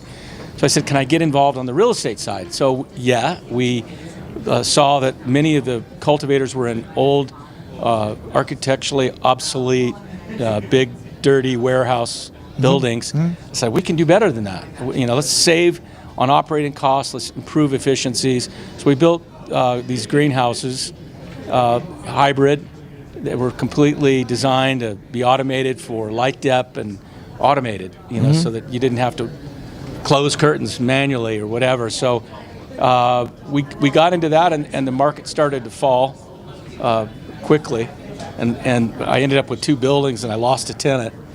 So we're like, okay, let's jump into plant touching, and we did. We started out as a cultivation. Shout out to Wendy Kornberg, who was, and Chris Trump, who were some of our really special,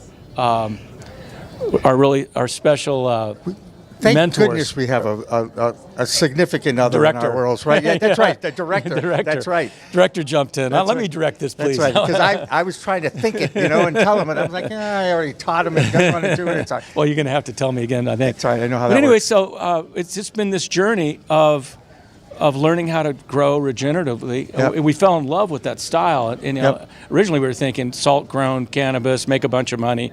But then when I started learning and seeing the people that were doing the regenerative, I'm like, that made me a lover of what we were doing. Yeah. So we got into that, and back to your first point, my son used to tell me he wanted to. How old was your son when he approached you? He was 40. Okay. He was 40, and he was like, Dad, the future's not in flower, the future's in like live rosin. And he loved that product, and I'm like, okay, and I'm going along with him, but I said the foundation of our business is the flower. It's the foundation. Right. And he didn't like that originally because it was like, no, it's passé. It's 50% of the market. It isn't exactly passé, but go ahead. But even it's really 100% of the market to me because, right, because everything derives from it, and it's about creating the cleanest cannabis that doesn't have salt fertilizer grown cannabis. It doesn't have chemical pesticides, that it's super clean. And so people can trust you, and it tastes better, and it feels better, and it is better. So I always, and I stuck to that, and that's our brand. That's the most important part of our company. And yet you don't see our flower anywhere because it all goes into live rosin products. Gotcha. But our live rosin, we have the number 1 gram live rosin caught in Colorado. And we started from a standstill a number of years ago. Yep. And it's all because of the way we grow our cannabis. It's wonderful. Yeah, absolutely. And you are too, Jimmy. That's a great name. Thank you, Jimmy. I love that. Absolutely. And I love the fact that meeting somebody like you in the industry, and we talked about this. Are you a Jim, a Jimmy, or a James? I switched my name to James when I entered the industry because I wanted people to maybe not, to take me seriously. It's like, don't be serious. Sir James. But I never had that issue. I don't want people to take me seriously. I was, just trying to grow a company. But a year ago, I'm like, I'm going back to who I really am. I'm Jimmy. That's right. And what I realized is when when I introduce myself as Jimmy to people, they smile. It's Yeah. like it's warm. Right. Whereas I'm James, it was like, oh. That's right. I'm with you. And, So I'm only a my, Jimmy now, and Jimmy. only my oldest friends call me James A. because they find that, I have some, or I have some panache in my personality. I don't care. They could call me whatever they want as long as they keep calling me. Yeah, that's you know what right. I'm saying, right? At our age, that's important. In Eden, you can ask for that in Colorado. Is it in any other state so far or not? It isn't. And if anybody has some ideas for me out there, we're looking around the corner. I think our brand it's an incredible, beautiful, luxurious brand. There's a lot of value in it, and we're looking for the next thing to do out there. But it's in Colorado right now. Right. Eden.co. Yep. Eden Education is our identity on the socials. Yep. Do you teach growing at all? Teach regenerative like Wendy and all that group? No. I mean, I don't. Yeah. I Maybe don't. I have an idea for you. Yeah. But we're going to talk about that, as they say, off camera, because All right. could be business related. Is that cool? And to all those that taught me, please don't be offended that I act like I know what I'm doing. We kind of do, but we've learned so much from a wonderful group of people that have been generous with their time and their life work. I just love the fact that when you mentioned Humboldt County, and I said, "Oh, do you know Wendy Kornberg?" And of course he said, "Yes, we do." And I was like, "How is that possible?" That one person I know a few, but still, she's my favorite from that area. Jimmy Breakerhoff from Eden. It was great to talk to you, and I hope is this already over? Yeah, I know. And more importantly, it's not over, because you and I are going to continue to keep in touch. Sounds great. And I've got some ideas for you. I think right. you'll like those. In the meantime, we got to take another break, because that's what we do. We have a lot more interviews ahead of us and a few other things coming your way in this special wrap-up from MJBizCon 2025. And we will continue with this special report for Cannabis Coast to Coast News after this. One of the biggest challenges in the industry continues between the federal law of illegalites and state laws of adult use or decriminalization with medical programs. Curaleaf is one of the multi-state operators who continues to adapt to the challenges of hemp, and international expansion is Curaleaf. Our man, Doug Miller, who is high on Wall Street, takes a look at how Curaleaf is performing. I'm Doug Miller from High on Wall Street with this week's Cannabis Stock Report for Cannabis Coast to Coast News. Curaleaf, one of the largest MSOs, just announced a $110 million deal to acquire the cannabis company's entire Virginia footprint. This includes 5 operating dispensaries, the option to open a 6th, and a massive 82,000 square foot cultivation canopy. It's one of only 5 vertically integrated licenses allowed in the state, meaning Curaleaf just bought prime real estate in a tightly controlled market. The cannabis company, formerly Columbia Care, plans to use the cash to pay down debt and stabilize after a tough couple of years. Why is Curaleaf jumping in now? Because Virginia's heating up. With 8.6 million residents, the state could become one of the largest new cannabis markets in the country when adult use sales potentially launch in November of 2026. Analysts are projecting $780 million in year 1 sales, blasting past $1 billion by year 2.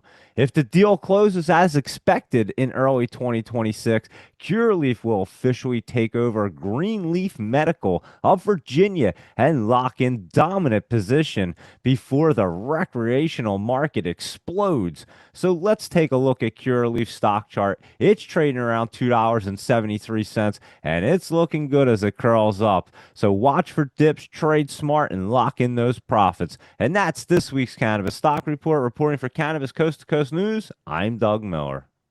I'm Alicia Bellamy for Cannabis Coast to Coast News, and this is your Minnesota Report. I'm also the founder of Herbs and Herbs, and I am on the board of directors for the Minnesota Cannabis College. Today we have Christian Shank, an Eden Prairie entrepreneur that has been charged with theft by swindle. He's been charged with stealing $76,000 from the THC beverage company called Crooked. He co-founded Crooked with former Minnesota House Majority Leader Ryan Winkler. In other news, we have Todd Thompson. He's facing felony charges after selling cannabis without a license. Oshima Tobacco and Pipe in Monoman, Minnesota, is where this took place. This is located on the White Earth Tribal Reservation. Law enforcement raided his shop just days after Minnesota legalized recreational cannabis. During the raid, they seized 7.5 pounds of flour, 433 grams of wax, and $2,700 worth of cash. Thompson is charged with selling without a license. His defense is that the state has no jurisdiction on tribal land. We also have Cody Weber, a Minnesota man that was caught in Nebraska for interstate trafficking of 252 pounds of cannabis flower. Charges include possession with intent to deliver and driving under suspension. My name is Alicia Bellamy. I'm coming to you from Cannabis Coast to Coast News. This is your Minnesota Report. Hi, everybody. Welcome back to the continuing saga of the Cannabis Coast to Coast News special report from MJBizCon. And I'm at a very famous place right now. I'm at Planet 13, the world's largest cannabis dispensary, and I'm at Dazed. And if anybody's followed what we've done over the last few years here at Cannabis Coast to Coast News and WPCM TV and Pro Cannabis Media, what brand are we? What day is it? It's always changing. And now we are rolling. I thank Jordan Eisenstadt because I'm at the Bagel Bash for Jews and Weed. It's this new kind of bonding group with a lot of different people of like-minded faiths. And I was introduced to this woman, Daniela Williams, and she's in HR. And Jordan Eisenstadt is the one who organizes this. And I have some amazing stories from days from last year. Do you know who Larry Flint is? Yes, of course. Yeah, so the founder of Hustler Magazine, he's kind of famous. I've never met him. But last year at Dazed, I met his grandson. And on the phone that I lost is a great, I have him actually doing a dab hit at Dazed. Okay. And that being said, he tried to dab me under the table with 13 dabs, and I live to tell the story. In fact, I did an interview right after that is on YouTube if you want to search it. Not that you would. But again, that's how my mind works at these things. And I am happy to meet with her because I trust Jordan. And you're in the HR community in the cannabis space, correct? Tell me a little bit about how you got into it. Yeah, so I personally got into cannabis through my father. So he was a huge proponent of cannabis, medically, recreationally. Since I was probably 4, I can remember him on his soapbox. And he was very focused on it becoming legal. And he passed away before he ever got to see that happen. That's really too bad because Florida, as we all know, is a vibrant medical cannabis community. I believe it's 860,000 patients in the state of Florida. And you have one of the most evil governors in the world. Yeah, my mom calls him, what does she call him? Just not DeSantis, I'm sure. She calls him the devil or something The like devil or the stupid. Let's, that's really nasty. yeah, and I'm from LA actually, so that's where we grew up. So it was obviously happened a lot sooner there, but he still passed before that. And so when Palient was formed, they reached out to me and asked me if I want to come and kind of completely build this company myself. And so that's what I've been doing and get to talk about my dad every day. And the goal is we want everyone to have access, right? So Palient was formed on the passion. Every single one of our C-levels, including myself, we have a tie to the plant. And we found it to be a very underserved market in the sense that there's just not a lot of access for the employees to have what in other industries is the basic requirements to work somewhere. Benefits, 401k, training, HR, an environment where they can feel safe going to work. And then the operators, they have never had the opportunity until as of now to actually have the tools and resources that they need to be accessible to them to be able to professionalize and grow. And so HR is a very underserved thought process in this industry. It's something I'm focused on educating people about. And the operators are forgetting that, yes, you focus on the operational compliance, but once you have a W-2 employee, whether this is federally legal or not, you have to comply with labor laws. And so that's what we're doing. And I can't wait to be a W-2 employee again one day because I had a few when I had a few businesses, but now that I'm in the cannabis space, I have paid all my dues. Okay, let's just say, how challenging is it in the HR space to find good candidates and place them with people that you already know? I'm talking about established businesses that come to you looking to help recruit their staff. How challenging. That's got to be, you have to be very discerning about your candidates, don't you? Yeah. So we don't really do recruiting or staffing. We are providing HR services, outsourced HR services to companies. So payroll, HR, workers' comp, compliance, all of that in one pretty package so that they don't have to worry about it. And to your point, it's very challenging. Nothing else in this industry. Everything's challenging. Everything's challenging. Yeah. I think that there's so much focus on other areas of the business, and HR is kind of like the last thing that anyone thinks about. They don't think they can afford it. They don't think that they need it. But this is a colorful space. It's very, very parallel to restaurants and bars. It's very entertainment, but it's an entertainment / medicinal world. right. And there's a colorful rainbow of employees, and there's a lot of labor laws, and people don't know how to regulate them, how to navigate them. They're not aware of them. And so, it's a challenge to try to bring focusing on this to the space. And so, I've been pioneering that and trying to educate everybody on why it's important, because you work so hard to get your license. Don't let the risk of an employee make you lose it. Right. And treating people with respect is something that all of us probably can do better jobs at practicing. Oh, humanity in general. Yeah, that's right. I love human behavior because it's fascinating to study and look at. And of course, you have to care about that, and you have to be aware of it. Genuinely care. I just want to see this industry flourish. I want every single human to have access, whether it's medicinal, recreational, I don't care. And the way to do that is to make sure these companies thrive, survive, grow, professionalize, and expand, especially if we're going to get taken serious as an industry. Right. Now, do you work with True Leaf by any chance in Florida? I do not, actually. You know they're the biggest, you know who they are, don't you? I absolutely do. Do you know Kim Rivers, the CEO? I know who it is, but I don't know her personally. Well, I have a very dear friend that I was with last night. It's her best friend. Yeah, and I've met Kim once in New York at an ArcView event in New York. But anyway, I go off on these tangents, Daniela. I am still left over. Do you know what that is? A leftover? No. Being in this space, you should probably learn. So, you know what a hangover is? Yes, of course. Yeah, well, a hangover makes you feel really crappy, right? Yes, very much so. If you wake up and you're still high, I call that a leftover. Oh, yeah, I've been left over many times. I just most people in the industry understand that analogy. I didn't know that was a term. No, I created that term. Oh, I created that. And I'm an educator. I really believe in what you're trying to do, which is educate others about, look, God put this plant medicine on this planet for a reason. And unfortunately, the depth of history and the depth of racism in this country, which is part of the history and why this plant medicine has been vilified and banned and called a drug for about 100 years now. I mean, since the prohibition that started in 1937.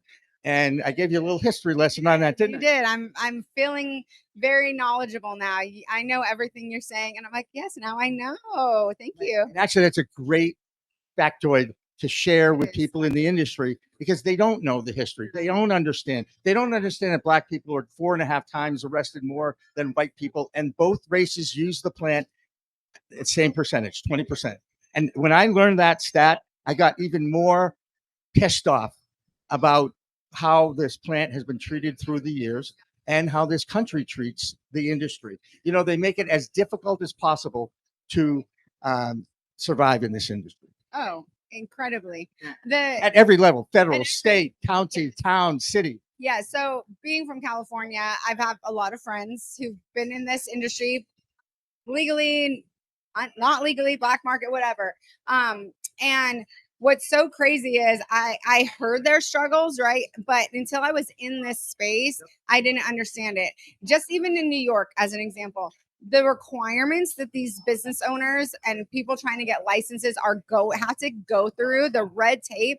They're asking you to put things in place for your business that you can't even get in place until you have an employee, but you can't get an employee until you have a license in a business. The red tape it's insane, which has just fueled my fire even more to help support and make sure we are a lasting industry. Absolutely. And HR and employee labor compliance is just not talked about enough. And so I love that I'm given this platform. So thank you. And I'm here to spread the message. Well, I think that's great. And you're speaking my language, girl. You know what I'm saying? That's exactly what keeps me going. It's why I'm so proud of every week that we produce the Cannabis Coast to Coast News Show with all volunteers. I have a Boston morning anchor that is my anchor. She used to be anyway. Now, she's still my anchor, but she used to be on television in Boston. She's so talented. And the best part about Elena Pinto is she's doing it as a volunteer. I get her for 30 minutes a week to read the scripts I write for her. And it's, you know, I'm an old guy. I get 30 minutes with her every week on Zoom. It's awesome. And I turn my camera off and I turn my mic off and I just let her be. And she's a pro. I mean, she's a network quality talent. And by the way, she reads those scripts cold. So if you ever watch her and you're impressed with her like I am, you'll see what I mean by a network talent. She's really good. Daniela, you too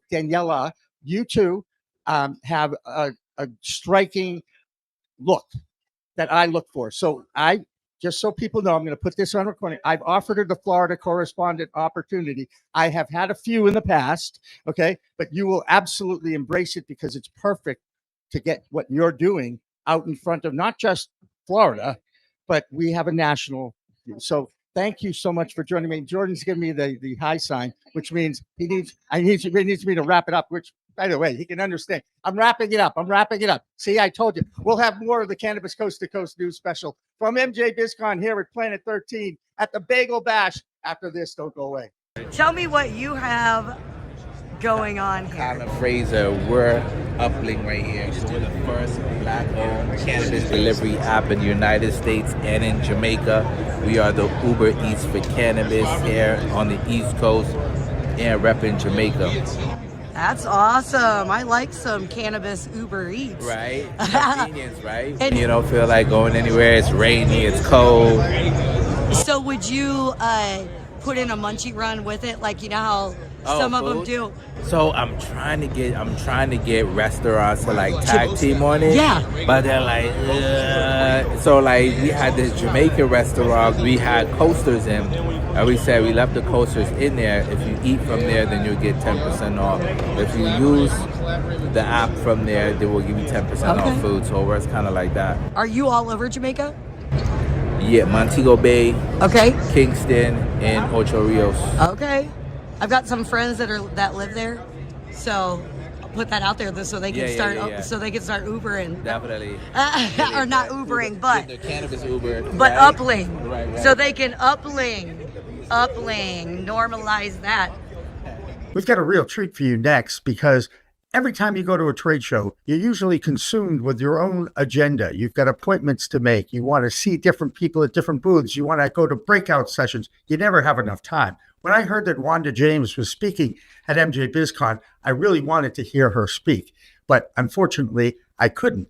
That being said, I reached out to Samantha Walsh, who is her communications director, and sure enough, she provided us with a video of Wanda James' speech or talk at MJBizCon. Now, let me tell you a little bit about Wanda James and why I was so excited to actually get to hear her speak. I have a ton of respect for this woman. She was the first Black woman to own a cannabis dispensary in Colorado. Now she's running for Congress against, I believe, one of the most veteran Congress people in the state of Colorado.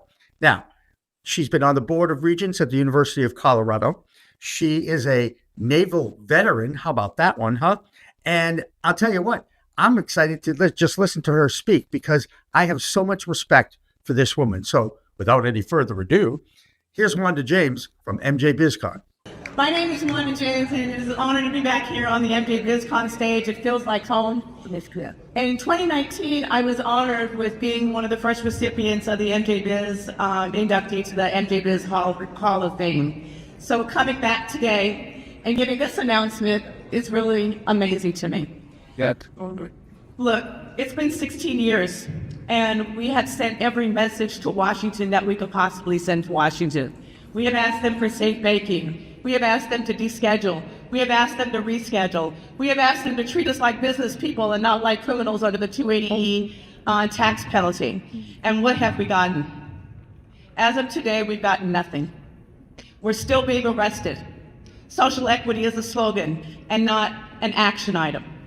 We look at what has happened here in the industry, and every single one of you out there know it. Our small businesses are not thriving. The MSOs are losing tremendous amounts of money. Patients are not being seen and respected in the way that they should be.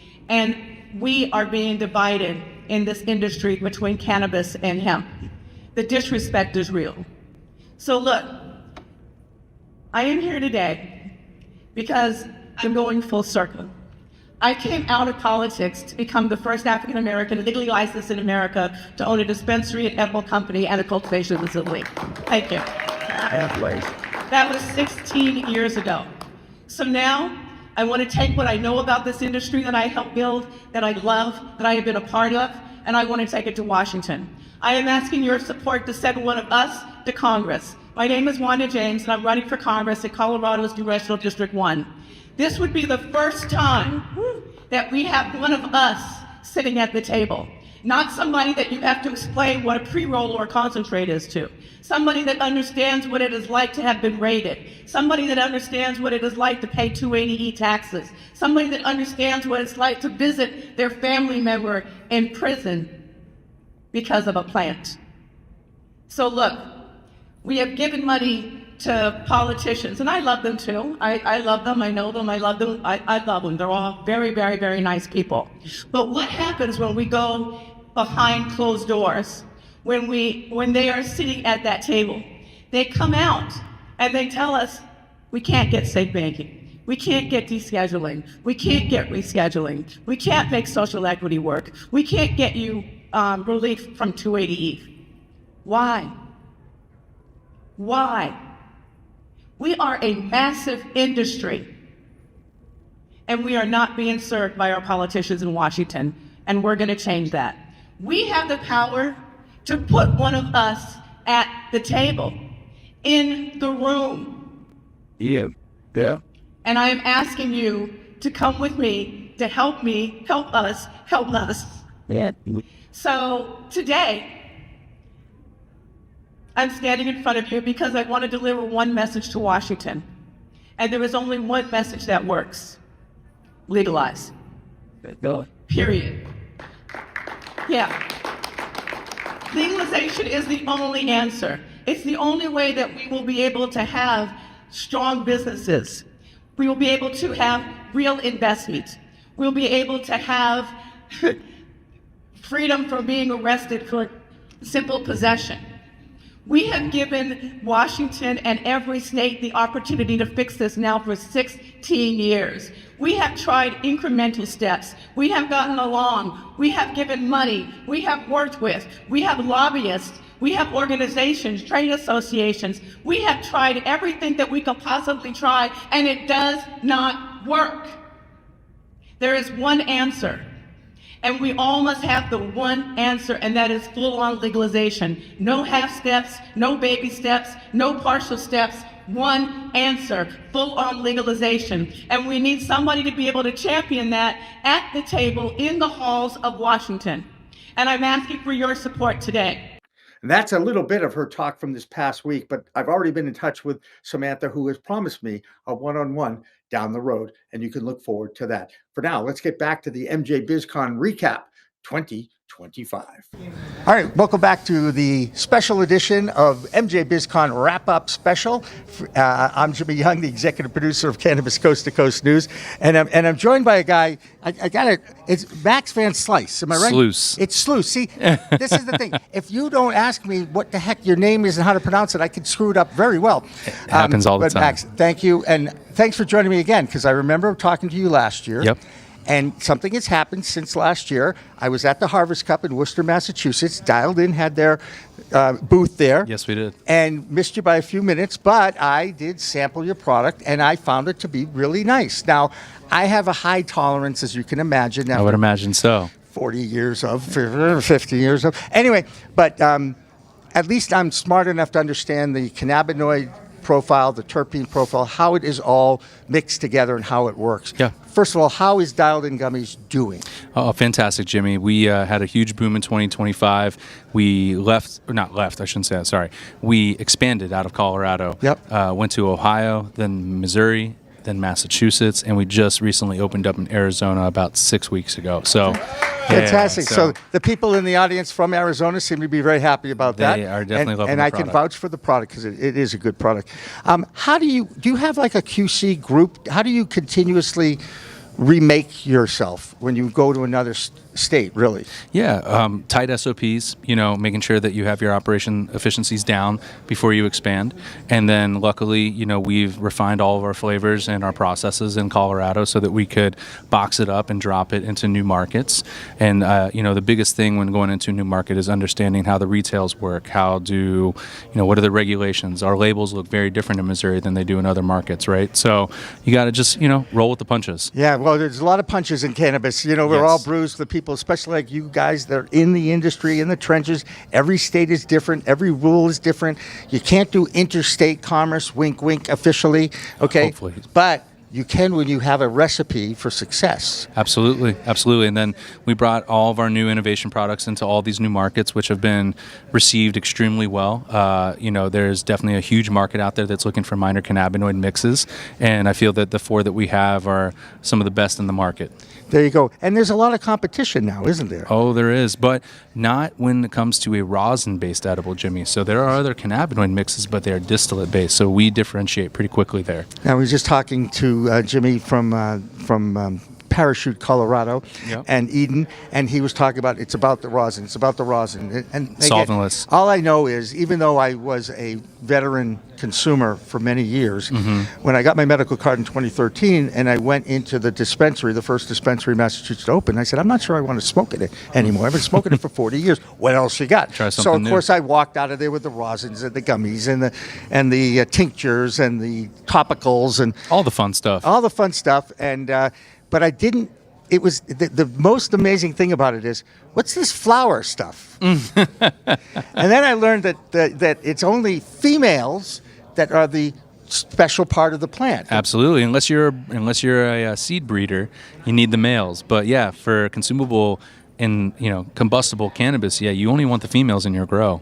You gotta get the males out quick. And by the way, I think males like that, actually. Let's just leave it at that. Yeah. But and we can certainly respect the female plant, and that's what it's all about anyway.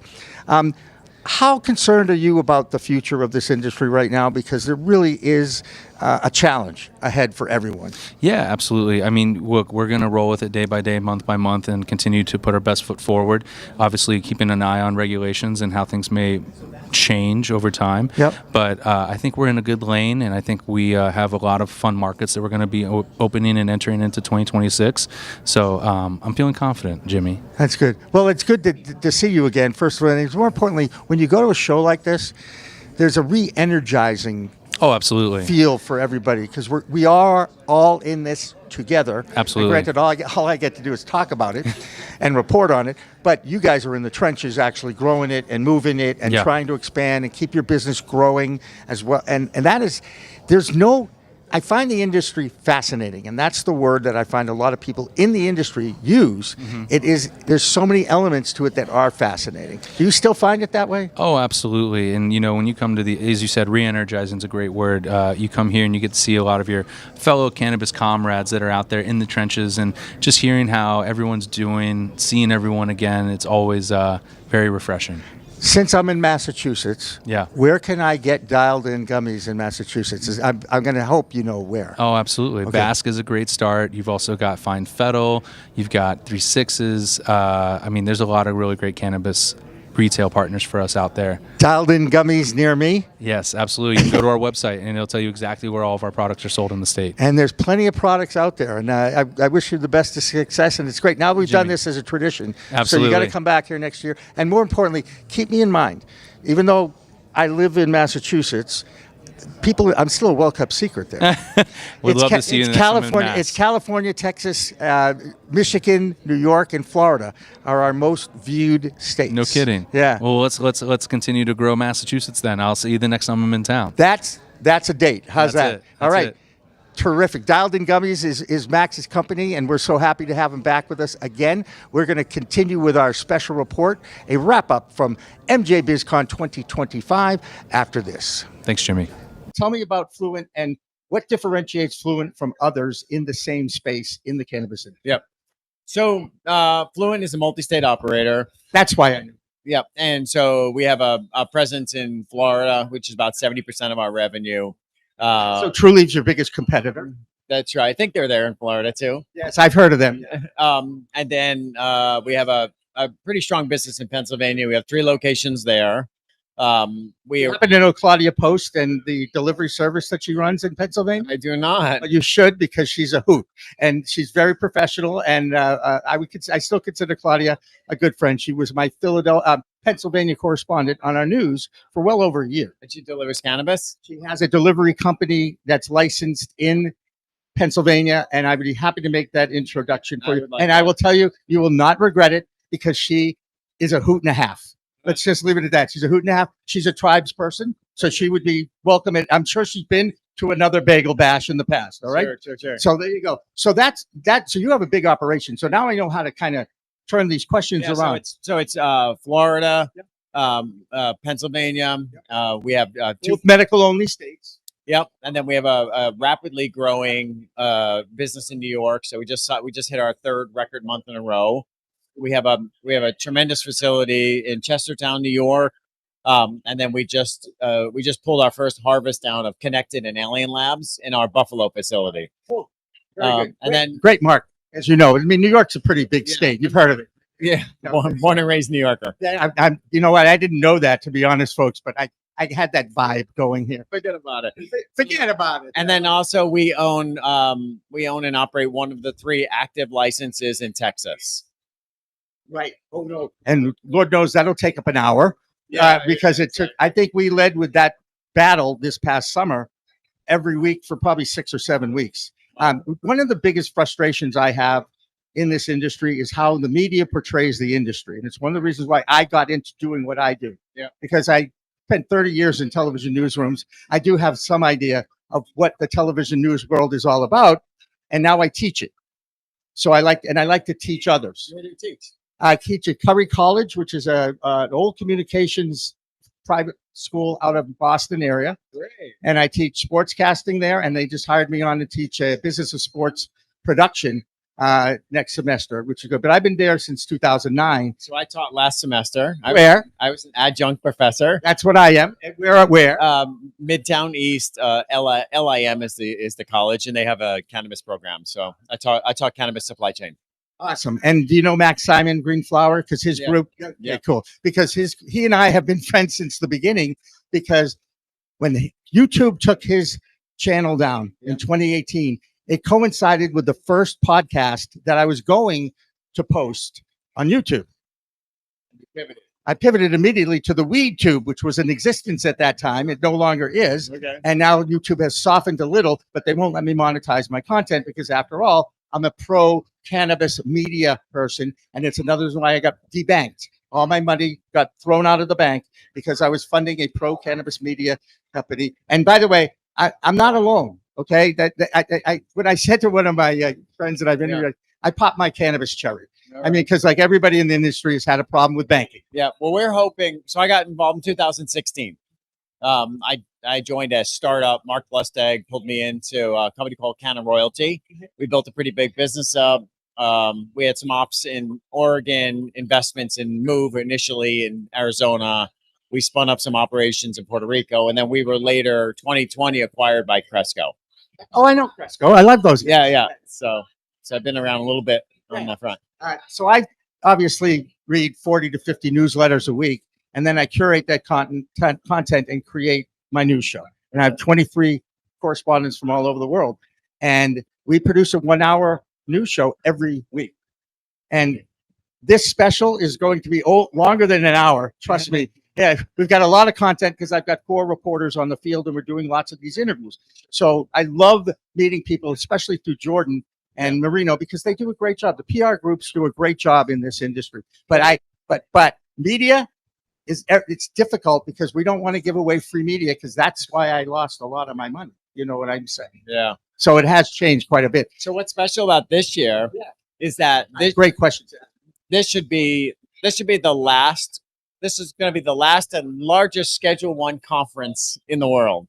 and it's the largest uncontrolled clinical trial of a plant medicine. What do you think? Yeah, it's going on right now here over breakfast. Thank you. I'm left over from last night at the Grasslands party, so trust me, I understand. Great. It's still the biggest freaking challenge any of us have ever done. Do you have any regrets at all? Or the challenges make you even more passionate about it? Because it does me. Look, my journey is different than most. I entered 2016. We started a business up. We did a series of acquisitions, and as far as I know, we had one of the largest exits in 2020.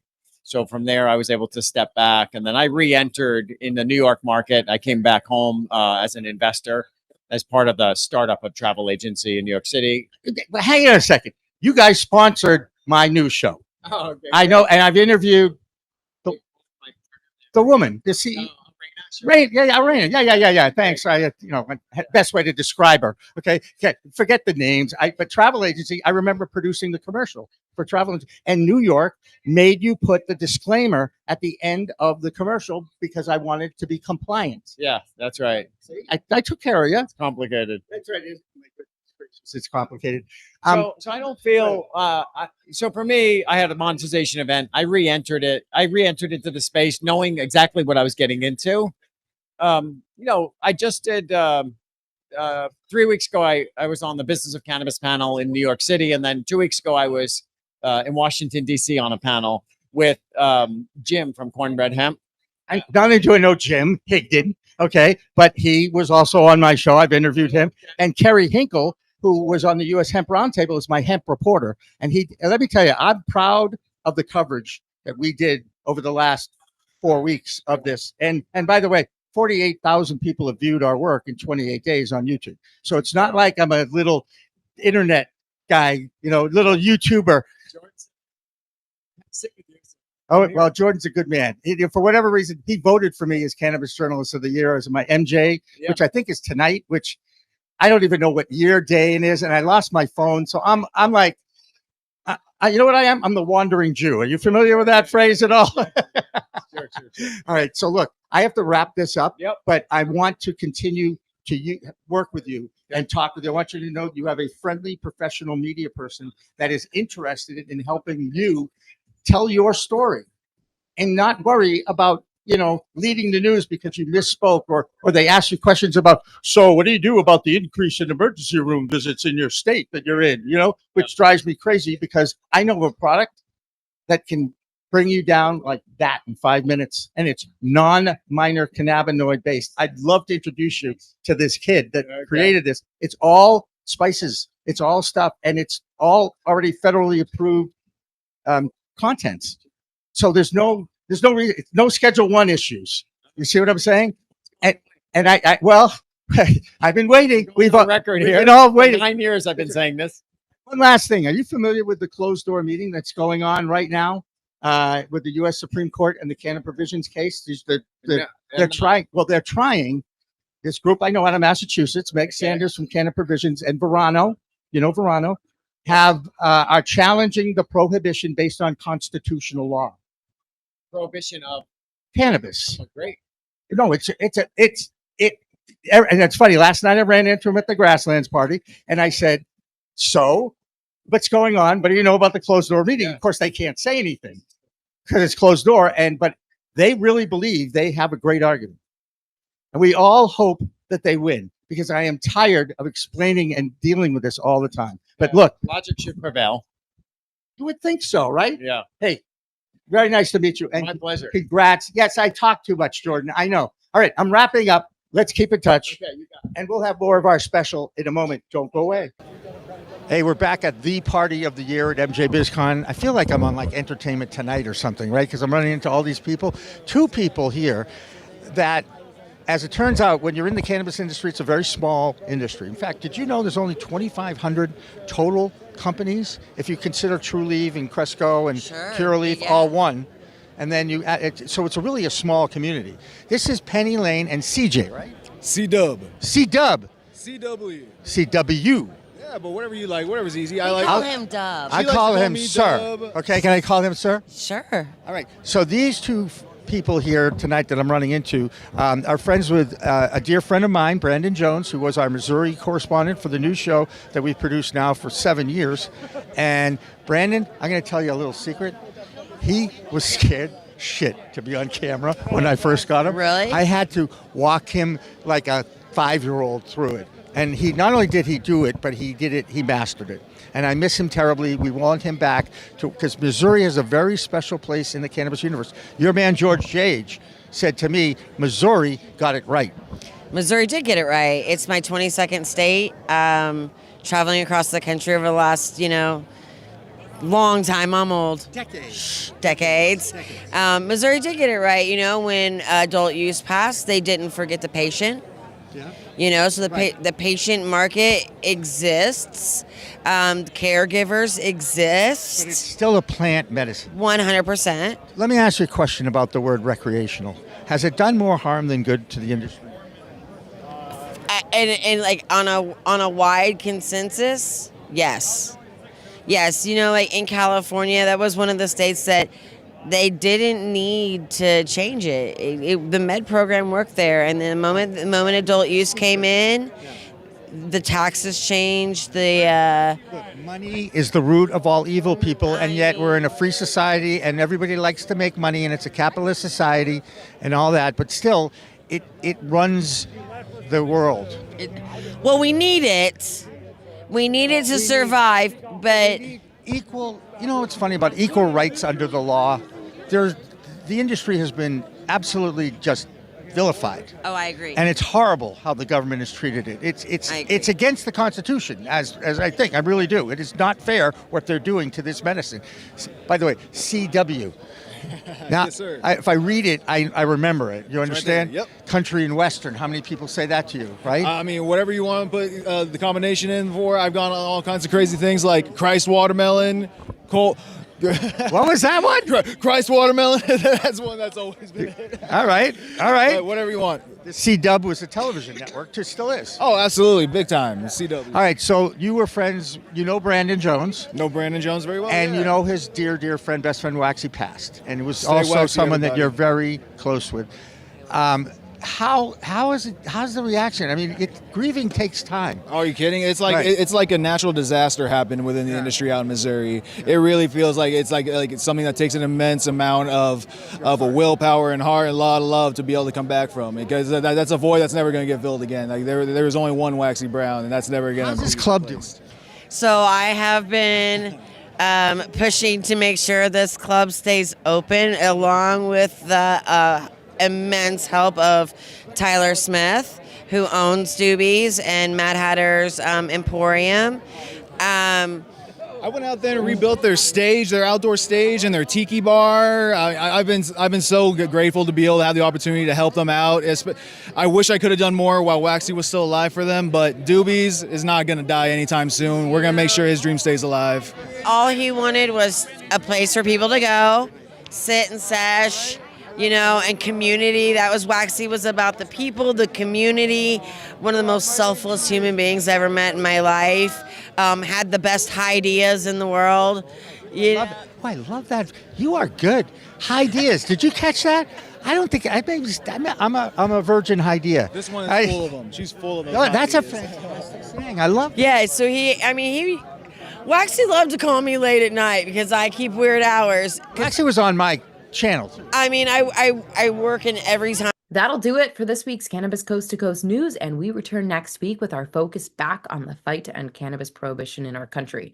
Remember, it's a whole new world of weed out there. Consume it responsibly. I'm Elena Pinto, and we'll see you next week. And please like, share, and subscribe to our YouTube channel. See you then.